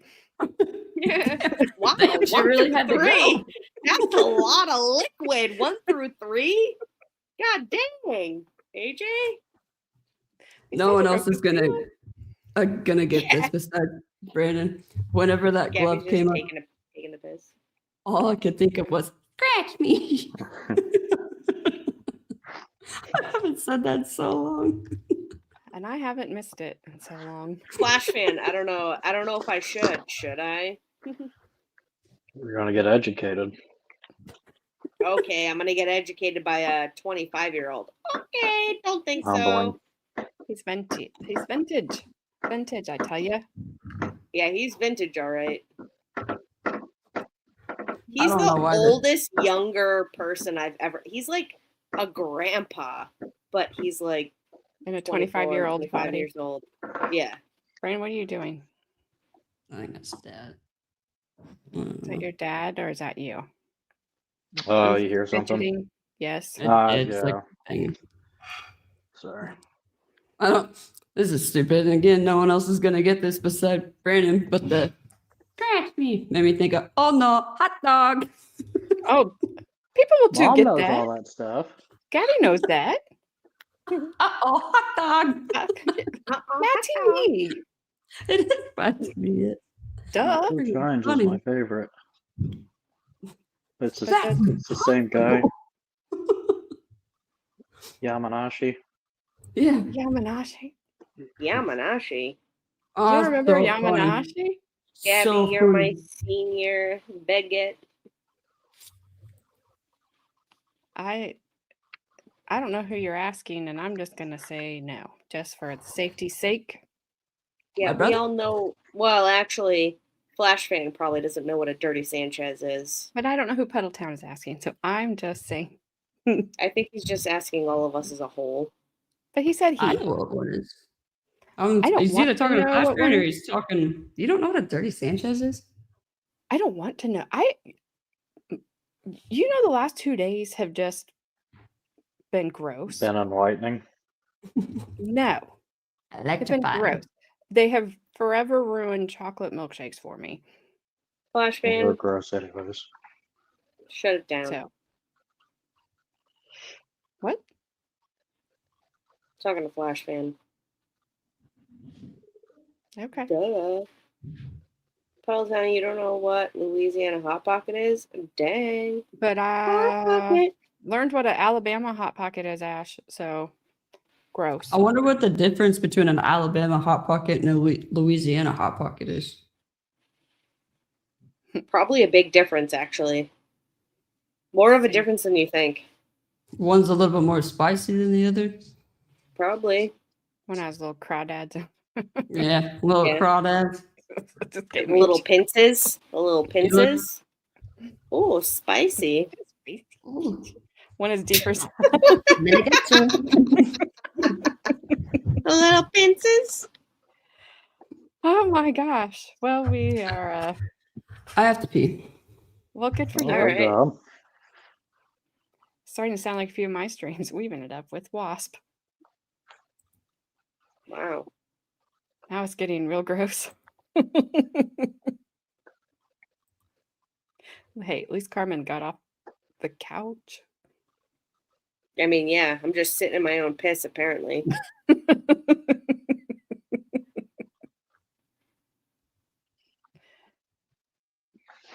Oh, Puddletown. Fappertown. Yes, you will. Quit it. Fappertown. Quit it. Fappertown. One can handle. Is that meter in Canadian? Oh, Canada. All right. Well, hurry up, Carmen. Yeah. So I can shut her down. We will be back tomorrow. Hopefully, we'll get some exciting testimony from John Bond about said James. And I need to not try to read anything right now because I about said James Bond and Chris Brown. We will not be hearing from either one of those people tomorrow. I mean, I was really hoping for Chris Brown. But we will be hearing from John Bond and Chris. Chris Band? Chris Bond? Crispy Bond? Beheim. Chris Behind. Beheim. Beheim. Beheim? Beheim? I'm going to go with that. Beheim. Okay. And then Dr. Frank Balico? No. Puddletown. Absolutely not. No. Why? Well, one, it was a Disgusting. federal case, and there is no, you can't. There's no footage of it. Yeah. And two, it's over. Three, he's sentenced. And Four. And four, Puddletown just wants to say fat to the whole entire friggin' trial. That's the only reason why he wants us to do it. Five, we would slip and slide. Yeah. It would be Alaskan, what is it? Bahama Mama Brown Train? What's it called? What? I don't know what it's called. The which one? Alaskan slip and slide? The mudslide? Yeah, there you go. Yeah, Alaskan mudslide, Alaskan corn dog. The thing on SpongeBob, which was the nicest thing. Yeah. And then the Alabama Hot Pocket. Hot Pocket. Oh my gosh, Carmen. Oh my God, Whiskey is so cute. You just gave the cat whiplash. God dang. I didn't look up the pipeline. I'll look up the pipeline real quick while her dog's being rude. If whiskey turns a little bit more, you're about to see the pipeline.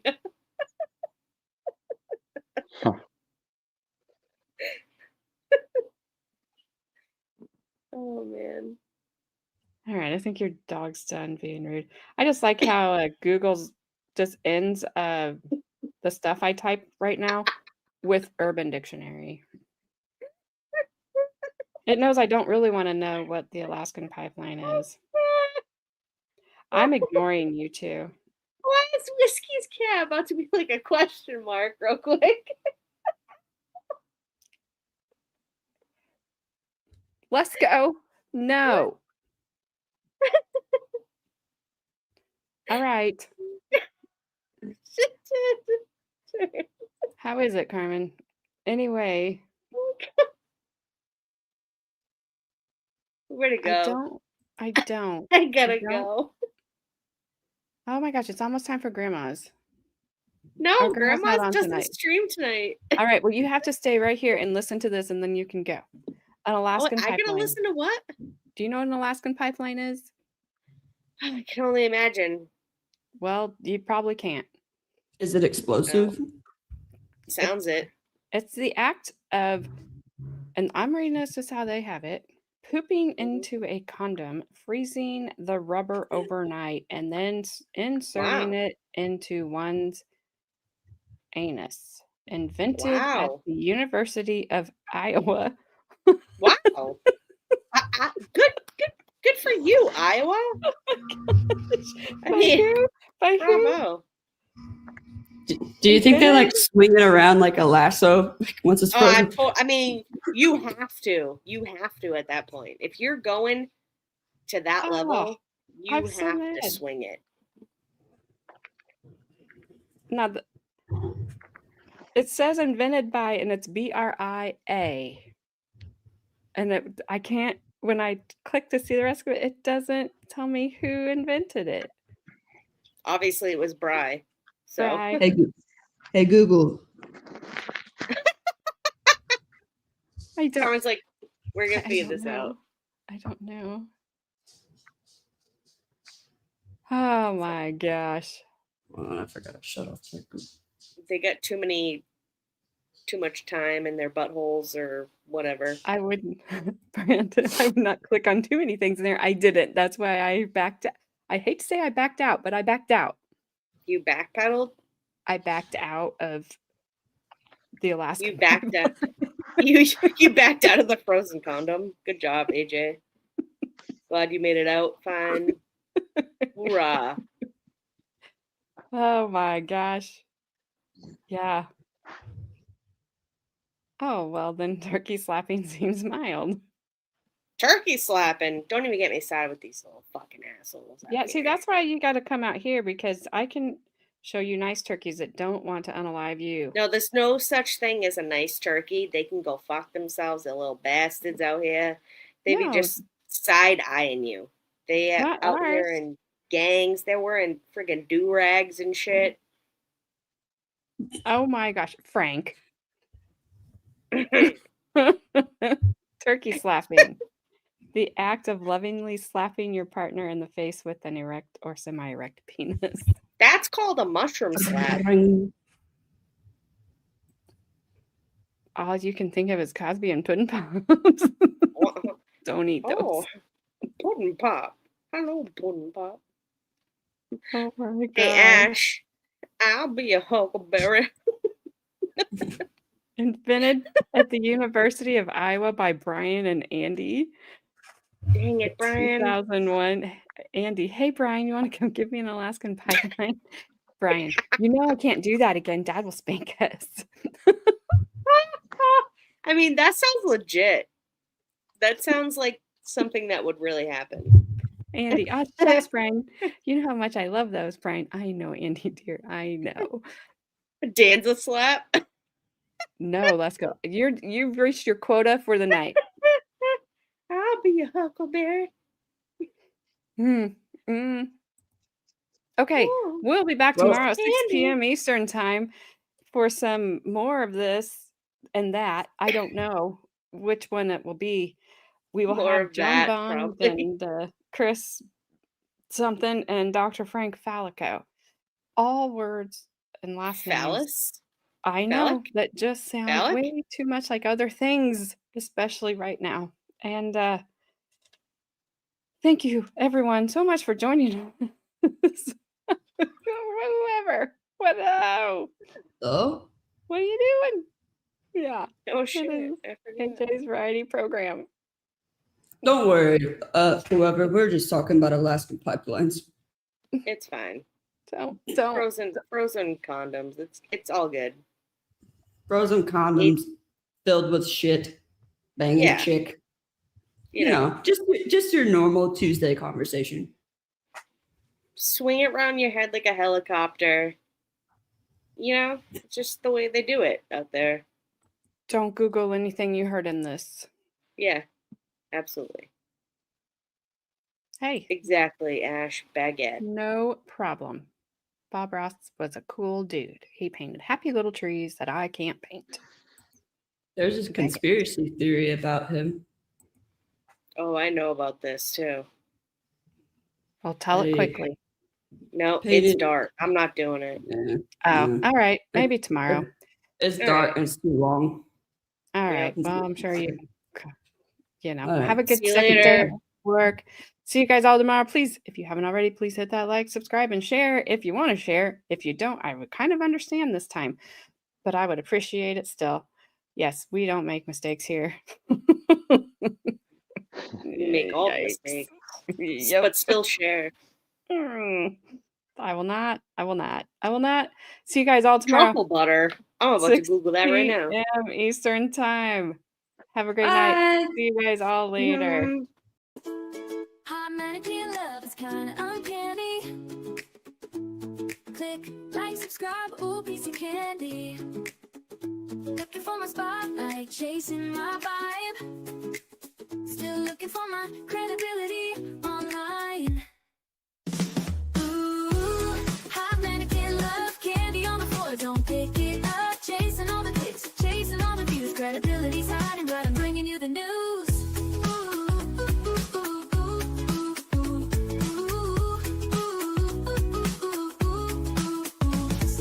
Every little scroll is a mystery, but you stuck around, watch the show with me. Laughs and chaos, that's how we roll. Drop a comment down below before you go.